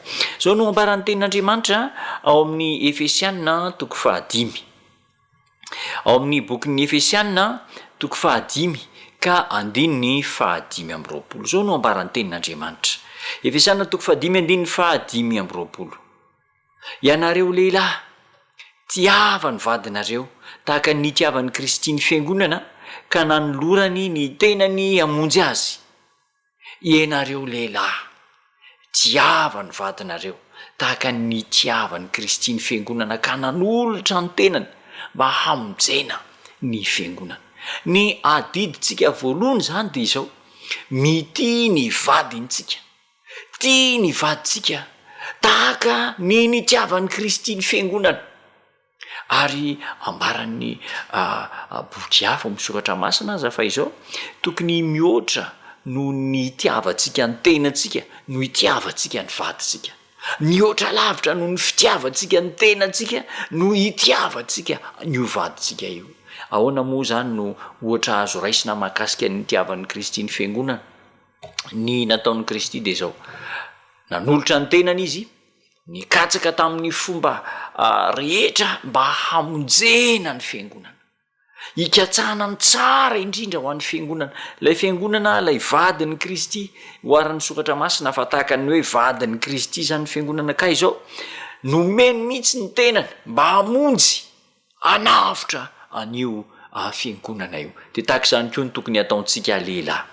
manolotra ny tenatsika mamonjy ny lara-pamena eo amin'ny fifandraisan'ny mpivady zany de izao ny famonjena zany hoe ny tokony hikatsaka mandraka riva ny lanitra ny fiainana mandrak'izay ka ny lehilahy ny lohalarana hitarika ny vadiny ho am'izany andraikitra sy famonjena lehibe zany eo amin'ny resaka faniompitiavana dia misy lafiny anankitelo izy io lafiny telo ny faniompitiavana io zany le atao hoe déclaration d'amour ny voalohany indrindra de amin'ny alalan'ny teny miteny amin'ilay vady hoe tiako ianao tsy foko ianao izy io matetika rehefa manomboka mifankatia ny olondroa lehilahy sy vehivavy de tafaverina matetika izy io miverimberina matetika isan'andro saiky miverina isan'andro tsy reraka misy tiako ianao fa rehefa mananika ny any amin'ny 5, 9, 10 taona 20 taona 30 taona ny vadina ohatrany tsy enitsony hoe misy an'io fiteny io fomba fiteny io hoe tiako ianao ka averina foana zany amin'ny alalan'ny teny tiako ianao amin'ny alalan'ny teny ihany koa ny fakasitrahana fahaizana makasitraka ny tsara zay nataon'ny vadinao ny sakafo nandraho ny fikarakarana ny akanjo ny fikarakarana ny tokantrano ny fahafoizatena nataon'le vehivavy zany de amin'ny alalan'ny fankasitrahana zay ny faniompitiavana voalohany faniompitiavana faharoa dia amin'ny alalan'ny fihetsika mikasika azy misafony lamosiny kapokapohana maneho fakasitrahana kely eo amin'ny lamosiny safosafona ny lohany ny volony atao zay atsapany fa tena tia azy ianao amin'ny alalan'ny fihetsika fikasiana zany io zany faniompitiavana anankiray io tantanana izy rehefa eny an-dalana sakambinina izy arovana mafy mihitsy izy amin'ny alalan'ny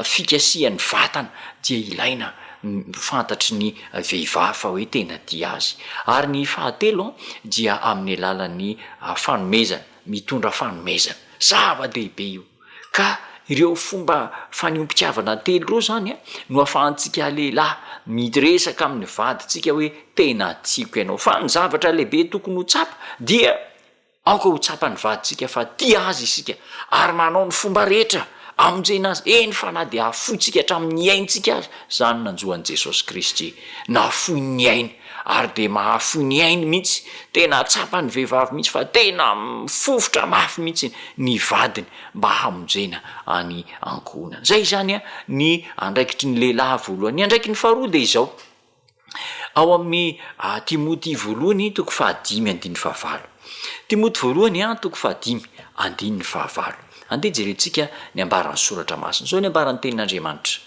raha misy tsy mamelona ny azy indrindra fa ny ankohonany de efa nandany finoana ka ratsy noho ny tsy mino ny andraikitry ny ray mpianakaviana ihany koa zany de zao mamelona ny ankohonany mikarakara ny ankohonany manao zay avelona azy atomombana ireo filana fototra rehetra zay ilainy fianakaviana filana fototra mamelona misy eo amin'ny lafin-javatra anankitelo matetika izany famelomana izany mety mahita zavatra hafa isika antony hafa fa ny voalohany indrindra zany de zao mamelona eo amin'ny lafiny ara-tsosialy sakafo fanafody raha sanatria marary eo amin'ny fitafiana ny fiahina andreo ankohonantsika ireo ahina izy ireo omena zay ilaina anjara ny ray mpianakaviany zany mikarakara mitady vola milofo mihitsy mamelona ny fianakaviany ny faharoa mamelona ihany koa de zao eo amin'ny lafiny ara-tsaina lafiny ara-tsaina dia ny fianarana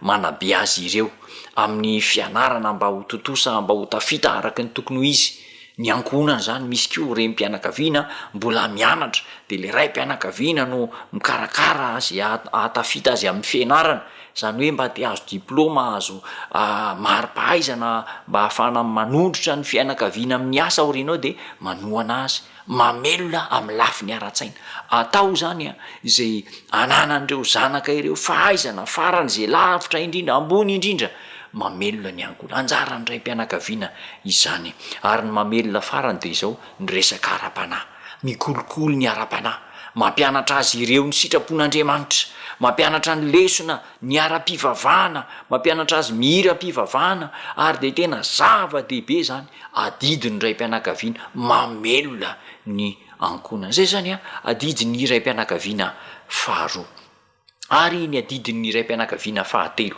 dia voasoratra ao amin'ny bokyny efesianina toko fahaenina efesianina toko fahaenina andininy fahaefatra efesianina toko fahaenina andinina fahaefatra zao ny ambaran'ny tenin'andriamanitra ianareo ray aza mampahatezitra ny zanakareo fahatezao amin'ny famaizana sy ny fananarany tompo izy ianareo ray aza mampahatezitra ny zanakareo fahatezao amin'ny famaizana sy ny fananarany tompo izy resaka fitezana indray zany izy io famaizana sy fananarana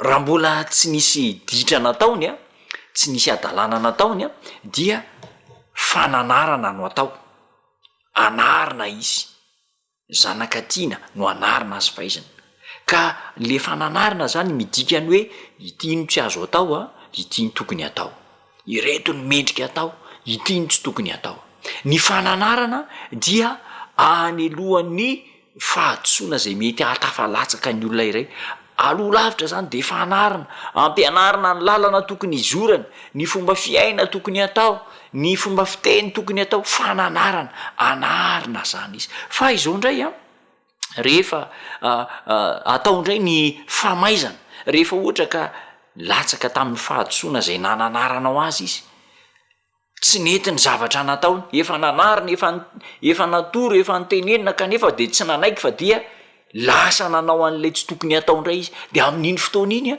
dia ilaina ny famaizana mety amin'ny alalan'ny kapoka mety amin'ny alalan'ny fitenenana mety amin'ny alalan'ny sazy maro isan-karazana fa nytanjona de zao aoka na ny fananarana na ny famaizana zay ataon'ndray mpianakaviana de tsy hampahatezitra ny zanatsika tsy tokony ho tezitra ny zanatsika ireo zany adidin'ny iray mpianakaviana eto moa zany de betsaka ny azo ambara mahakasika an'ireo adidin'ray mpianakaviana fa ireo telo goavana ireo ny resantsika ny voalohandrina zany de zao tia ny vadiny zay ny adidin'ray mpianakaviana ny faharoa dia mamelona ny ankonany ary ny fahatelo dia ny fananarana sy ny famaizana atao amin'ny ankizy fananarana sy ny famaizana omena ny ankizy ary zava-dehibe ny ahafantarana an'izany toe-javatra izany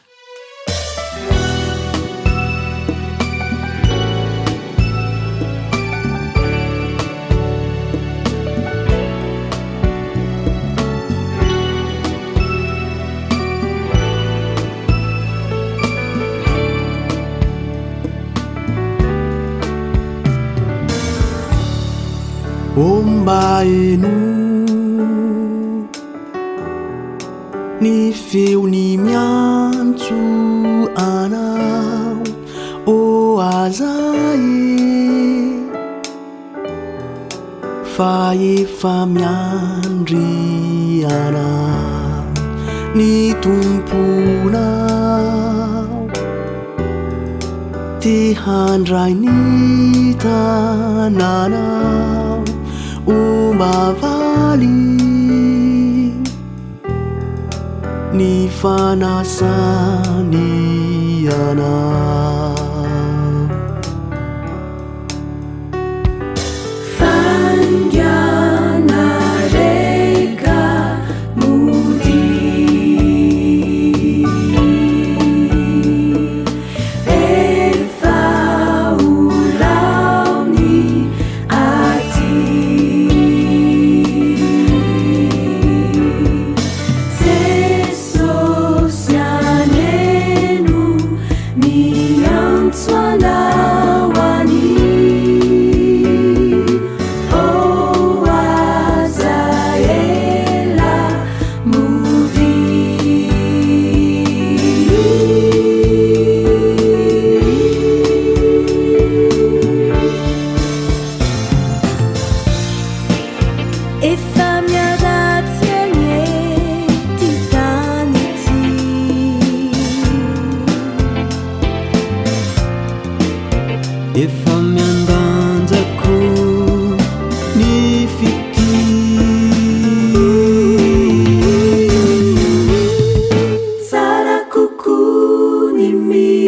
Beba kadieniza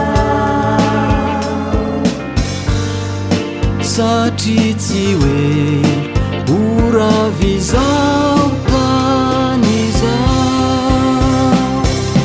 kunganu mamari nyamswata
ny rem-pianakaviana indray no jerentsika inona ary no adidiny reny mpianakaviana izay anisan'ny singa fototra lehibe ao anatin'ny tokantrano ny adidiny reny mpianakaviana andeha ho jerentsika azy voasoratra ao amin'ny Efesianina toko 5 Efesianina toko 5 andininy 2:20 jerentsika ny bokin'ny Efesianina toko 5 andininy 2:20 zao ny ambarany tenin'Andriamanitra ianareo vehivavy maneke ny vadinareo tahaka ny anekena ny tompo maneke ny vadinareo tahaka ny anekena ny tompo ny adidiny vehivavy zany de izao manaiky ny lahy manaiky manaja ny lahy satria io lehilahy io solontenan'ny Kristy ao anatin'ny tokantrano manaiky azy satria io lehilahy io vadiny io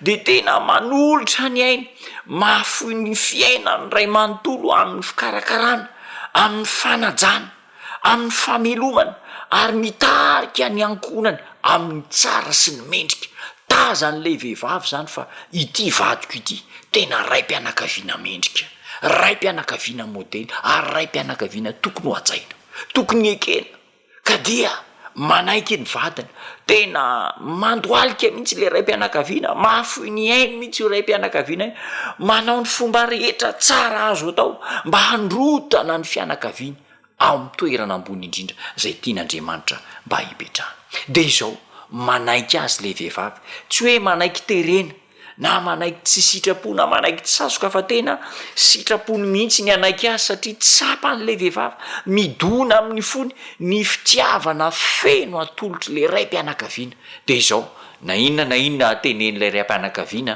amin'ny vadina de manaiky izy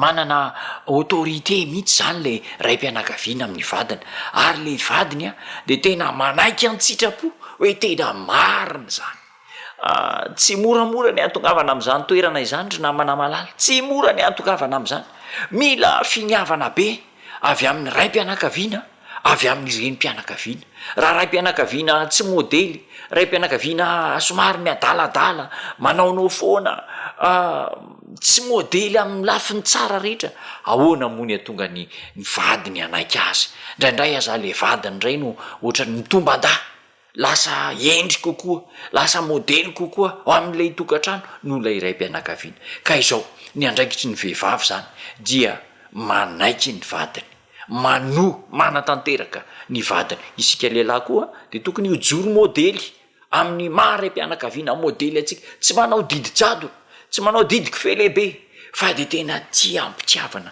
ireo ankonantsika ireo ny didiny vehivavy zany de zao manaiky ny vadiny hatraiza moa no tokony any ekena indraindray misy fetrany any izy io fanekena ny vadiny io misy oabolan-drazantsika manao hoe tsy oabolan-drazana fotsiny fa mety hoe voasokatry ny tenin'Andriamanitra hoe ny lahy ny lohan'ny vavy de manaraka foana ny vehivavy na de tsy izy aza nitondranyilay lehilahin'le tokantrano amin'ny resaka fangataham-bady vodiondro moa zany ny ahitanan'izy io hoe rehefa mety samy hafa finoana fivavahana le lehilahy sy vehivavy de eny ary fa de lasanareo zany ny zanaka ivavy ka de zay hitondranareo azy ny lahy ny lohan'ny vavy de any am'izay misy anareo azy any na de tsy araky ny tokony ho izy aza ny zavatra hitarian'le lehilahin'le vehivavy tsy marina araky ny soratra masina de ekena fotsiny fa hoe ny lahy ny lohan'ny vavy tsy izany no tian'Andriamanitra atao fa izao no tian'Andriamanitra atao ao misokatra masina misy teny manao hoe Andriamanitra no tokony ekena mihoatra noho ny olona Andriamanitra no tokony ekena mihoatra noho ny olona raha toa ka vady mitarika anao any amin'ny tsy sitrapon'Andriamanitra vady izay azo lazaina fa mampirisika anao tsy anao ny sitrapon'Andriamanitra tsy anaraka ny sitrapon'Andriamanitra amin'izay fotoana izay ihany de afaka miteny ny vehivavy manao hoe tsy afaka manaiky anao aho satria tsy araky ny sitrapon'Andriamanitra ny lalana izay hitondranao aho ny vehivavy zany de izao manaiky ny vadiny fa saingy rehefa tsy araky ny sitrapon'Andriamanitra kosa de manana zo ampahendrena manda tsy anaiky izay taridalana omen'ilay vadiny izy io zany andraikitry ny vehivavy manaiky ny vadiny raha toa ka sitrapon'Andriamanitra fa raha ohatra hoe tsy sitrapon'Andriamanitra dia ampahendrena no andavana azy ary tsy zao tsy hoe lavina fotsiny le izy fa taomina koa le lehilahy le vady zany mba hanaraka ny zavatra tazominao foto-kevitra tazominao satria ny anao hitanao fa araky ny sitrapon'Andriamanitra marina firifiry moa no vehivavy izay nijoro tamin'ny finoana nijoro tamin'ny fahamarinana ary de nahatarika ny vadiny ao anatin'ny finoana ao anatin'ny fahamarinana anaraka ny sitrapon'Andriamanitra fa hita matetika zany no midika fa rehefa mijoro amin'ny sitrapon'Andriamanitra ny vehivavy dia mahataona ny vadiny anaraka an'Andriamanitra ny andraikitry ny vehivavy zany de izao manaiky ny vadiny satria ny vadiny de mitarika azy hanao ny sitrapon'Andriamanitra anaraka ny sitrapon'Andriamanitra zay ny andraikitry ny vady ny vehivavy amin'ny voalohany fa ny faharoa de izao misy tantara mahafinaritra ao amin'ny bokyny oabolanao bokyny oabolana toko faharaiky amby 30 misy karazana vehivavy anankiray tsara de tsara io vehivavy io vehivavy sonemita no anarany ary tena manana tombabidy ambony de ambony raha jerentsika ny manomby ny oabolana raiky amby 30 manomboka amin'ny 110 ka hatramin'ny 1 fa raiky amby 30 de mahita toetrana vehivavy tsara tarehy indrindra isika vehivavy modely indrindra ary vehivavy mendrika ao alaintahaka ao amin'ny 1 fa raiky amby 10 de izao matoky azy ny fony lahy vehivavy atokisana izy io naiza toerana misy azy misy an'le vadiny zany le rangah zany de mahatoky izy hoe azoko antoka ny vadiko amin'ny 1 fa 3 mizaha rongony volonondry sy rongony izy ary mazoto miasa amin'ny tanana io vehivavy io zany de tsy mikarakaro tokantrano fa miasako mamelona mitady ny fomba mba hampitomboana ny arikarena ao anatin'ny fianakavinana ary io vehivavy io amin'ny 1 fa 5 sy ny 9 sy ny 7 izy hoe mifo maraina raha mbola alina manome hanina ho an'ny ankonany sy anjara ho an'ny ankizy vaviny na ny mpanampy ny mpiasa any de izy ny mahandro ny sakafony ary ny sakafony ankonany tsy ataony tsy rambina mihitsy fa de tena ara-dalàna mihevitra ny saha izy ka mahazo azy ny vokatry ny tanany nanaovany tany mboloboka akoatra ny fikarakarana ny ankonany de izao miasa ny velany koa izy mamboly ny sa izy ary manao ny fomba rehetra zay avokara ny vokatra ao an-tsaha. Misikina hery io vehivavy io ary ny sandriny de atanjana, tsy mba ketraketraka zany izy na de vizaka aza, tsy mitaray tana mepaka izany vehivavy zany. Manana toetra mahafinaritra izy io amin'ny 15, manatsotra ny tanany amin'ny ory sy ny mahantra ivehivavy io, manana fomitepo mitsetra ny mahantra izy io.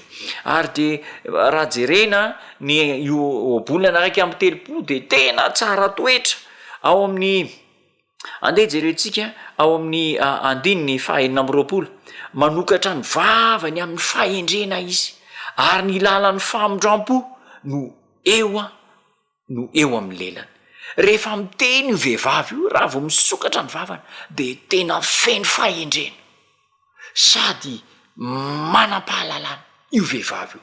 Tsy mba miteniteny foana zany io vehivavy io fa tena feno fahendrena, mahay mikarakara ny fomba fiteniny io vehivavy io ary de vehivavy sambatra io vehivavy io. Ny amtinany io abolana raiky amin'ny 3 azy moa de zao andeny fa 3 manao hoe fitaka ny atsarambika, zavapoana ny atsaratarefa ny vehivavy matahotra ny Jehova no hoderena. Io vehivavy io zany mamintina ny fomba fiainany sy ny toetra tsara nananany de zao vehivavy matahotra ny Jehova io vehivavy io. Vehivavy matahotra an'Andriamanitra ary io tahotra an'Andriamanitra io no mitondra ny fiainany rehetra amin'ny fitokantranony sy ny manodidina azy. Zay zany ny andraikitry ny vehivavy, tia ny vadiny ary manao ny adidiny, ampatokina ampahendrena ao tokantrano, rehefa miteny dia miteny ampahendrena. Zay ny adidiny ray aman-dreny. Fa inona kosa ary ny adidiny zanaka, ny adidiny zanaka ao anatin'ny tokantrano. Fatatsika fa ny zanaka dia anisan'ny singa lehibe mamelona ny fianakaviana, singa lehibe mamelona ny fianakaviana ary anisan'ny manome fifaliana goavana ny fianakaviana ny zanaka. Andeha jerentsika zay voasoratra ao amin'ny Efesianina 4:1. Efesianina 4:1 ka 1 vakina amin'ny anaran'i Jesosy. Hoy ny ambaran'ny tenin'Andriamanitra: anaka manekeny raisiny reninareo amin'ny tompo fa marina izany. Manekeny raisiny reninareo fa izany no didy voalohany misy ny teny fikasana mba hahita soa ianao ary ho maro andro ambonin'ny tany ianao. Manekeny rainareo sy ny reninareo amin'ny tompo fa marina izany. Manekeny dada sy neny, aza mba mpamalivaly, aza mba mpaniratsira, aza mba tsy mpanora isireny, fa manekeny rainareo sy ny reninareo. Ina moa ny antony? Satria le ray de mikatsaka azy amonjena ny ankonany, mamonjy azy, manao ny zavatra rehetra zay ilainy, mamelona azy. Ny reniny de mikarakara ny ankona, mikarakara ny zavatra ilainy reo zanany reo vady aman-janany. Ny anjaran'ny zanaka de izao manaiky manatanteraka zay zavatra lazainy ray aman-dreny. Ekena fa ina tsy efatsefaneny amin'ny maha-olombelona ny ray aman-dreny, mety tsy tanteraka izy ireo ary indraindray aza mety ahitanareo tanora, ahitan'ny ankizy fahadosoana be dehibe eny amin'ny maha-olombelona de misy an'izany. Fa izao rehefa tojo an'izany toe-javatra izany dia anaro torohevitra ny ray aman-dreny. Aoka zany ianareo ankizy ho feno fahendrena ihany koa ka hanoro-hevitra hitaridalana mpianatra ihany koa ireo ray aman-drenitsika ireo, satria ireo azo lazaina fa mety voafetra ihany ny fahalalany indrindra amin'izao vanim-potoana moderna izay iainantsika izao. Zay zany ihany adidiny zanaka. Ny adidiny zanaka hafaroa de izao ao amin'ny Daniela 4:20. Daniela, bokin'ny mpaminany Daniela 4:20. Andininy 4. Daniela 4:20 andininy 4 zao ny ambaran'ny tenin'Andriamanitra: ary ianao ry Daniela oroninao ny teny ka asotomokase ny taratasy mandra-piavy ny andro farany, maro no azoto andinika ka hitombo ny fahalalana. Maro no azoto andinika ka hitombo ny fahalalana. Maro no azoto hianatra ka hitombo fahalalana. Mianatra de mitombo fahalalana. Zava-dehibe zany, mianatra de mitombo fahalalana. Aoka ny mpianony ankizy tanora rehetra mba hiezaka hilofo hianatra amin'ny farany ambony indrindra, mba hanatratra ny fahalalana sy ny fahaizana faratampony satria am'izao fotoana zao fantatsika fa efa feno ny sehatrasa rehetra zay tokony hijirana efa feno ka tsy misy afa-tsy ny fianarana ihany ny filofosana amin'ny fianarana no azo lazaina fa ampahomby atsika eo amin'ny fiainana. Ny adidin'ny ankizy zany de zao mianatra mafy mba ho tafita ary mano sy manaja ny ray aman-dreny. Zay zany ny adidin'ny ankizy. Misy olana atrehan'ny fiarahamonitsika am'izao fotoana zao de tsy inona fa ireo olana tsy fahafantarana ny hoe isan'ny zanaka zay ho ateraka. Amin'izao fotoana moderna zao moa de matetika efa vitsy ny zanaka ateraka ny ray aman-dreny, tena vitsy ny zanaka ny ray aman-dreny, ndraindray 2, ndraindray 3. Aona ny ambaran'ny soratra masina mahakasika ny isan'ny zaza zay tokony ho ateraky ny ray aman-dreny. Zao ny ambaran'ny tenin'Andriamanitra ao amin'ny Timoty 1:5-5. Timoty 1:5-5. Raha misy tsy mamelona ny azy indrindra fa ny ankonany de efa nandany finoana izy ka ratsy noho ny tsy mino. Raha misy tsy mamelona ny azy dia efa nandany finoana ka ratsy noho ny tsy mino. Ny isan'ny zaza ho ateraka izany de zao tsy hoe be loatra na hoe vitsy loatra fa izao zay velona zay ny tokony ho ateraka. Misy mampalahelo, misy ray aman-dreny manana fahafana hiteraka zaza 4 na 5 kanefa de tsy miteraka afa-tsy 2. Misy ray aman-dreny manan-katao, manan-karena afaka miteraka zanaka mba handimby azy, mba hikarakara ny fananany rehetra fa de tsy miteraka afa-tsy 2. Eny mety ho ray azy. Zay velona ny programan'Andriamanitra zany de zao zay velona no ateraka, zay tafitanao amin'ny farany ambony indrindra, amin'ny lafiny ara-tsaina, amin'ny lafiny ara-pivelomana ary indrindra amin'ny lafiny ara-pivavahana. Ny isan-jaza zany de zao zay velona. Misy indray ray aman-dreny tsy mana sahirana kanefa de miteraka be dia be noho ny tsy fahalalana, ny tsy fahafantarana ny lalàna ny siansa, de miteraka be dia be de lasa ozina, lasa miaina ao anatin'ny fahantrana. Ka ny ambaran'ny soratra masina mahakasika ny isan'ny zaza de zao izay velona ihany. Eto am-pamaranana misy tantara mahafinaritra ao amin'ny soratra masina ao bokin'ny Josoa 4:20. Io zany no tokony tanjon'ny fianakaviana rehetra. Josoa 4:20. Andininy Josoa 4:20 ka manomboka eo amin'ny andininy tantarany Josoa zany izy io. Tantarany Josoa izy io amin'ny andininy 5:20, 9:20, 7:20 sy ny 8:20. De izao no ambaran'ny Josoa hoe fidionareo ny Andriamanitra zay tomponareo mahakasika ny zanak'Israely zany. Fidio ny Andriamanitra reo, fidio mifidiana Andriamanitra. Fa Josoa tamin'ny vahoaka hoe fa raha izao sy ny ankonako dia anompo an'i Jehova izay. Anompo an'i Jehova izay. Ny fianakaviana sambatra zany de izao. Tsy ny fianakaviana manan-karena be na fianakaviana manam-pahalalana be. Ilaina zany, tena ilaina zany. Ilaina am'izao fiainana izao izany. Fa ny zava-dehibe de izao fianakaviana manompo an'i Jehova. Dada sy neny matahotra an'Andriamanitra, mivavaka amin'Andriamanitra, mitarika ny ankonany, anompo an'Andriamanitra. Zany no fianakaviana sambatra. Hitahany ankonantsika rehetra ny tompo, ampitoetra zany lesona sarobidy ao an-tsaintsika zany, ary mba tonga ny ankonana rehetra zay manaraka izao fandarana izao ho ankonana sambatra, ankonana anjakan'ny fitiavan'Andriamanitra, ary ankonana misandratra amin'ny ambony indrindra. Hivavaka isika.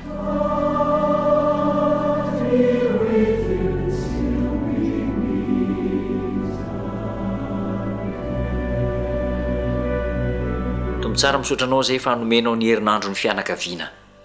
Nandalo herinandro fianarana ny teninao maro tany am-piangonana tany, nandray loha-hevitra maro ary nandray fanapa-kevitra maro fa ankehitriny kosa de tianay mba ho sambatra ny tokantranonay.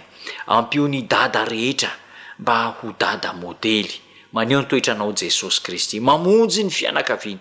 Ampio ny reny rehetra, ny mama rehetra, ny neny rehetra mba ho neny feno fahendrena ka hitarika sy hanompo ny fianakaviana araka ny sitraponao. Ampio ny ankizy sy ny tanora rehetra mba ho tanora pakatoa ny ray aman-dreny, milofo amin'ny fianarana sy ny adidy amin'ny mahazanaka azy ka hikatsaka ny ambony indrindra.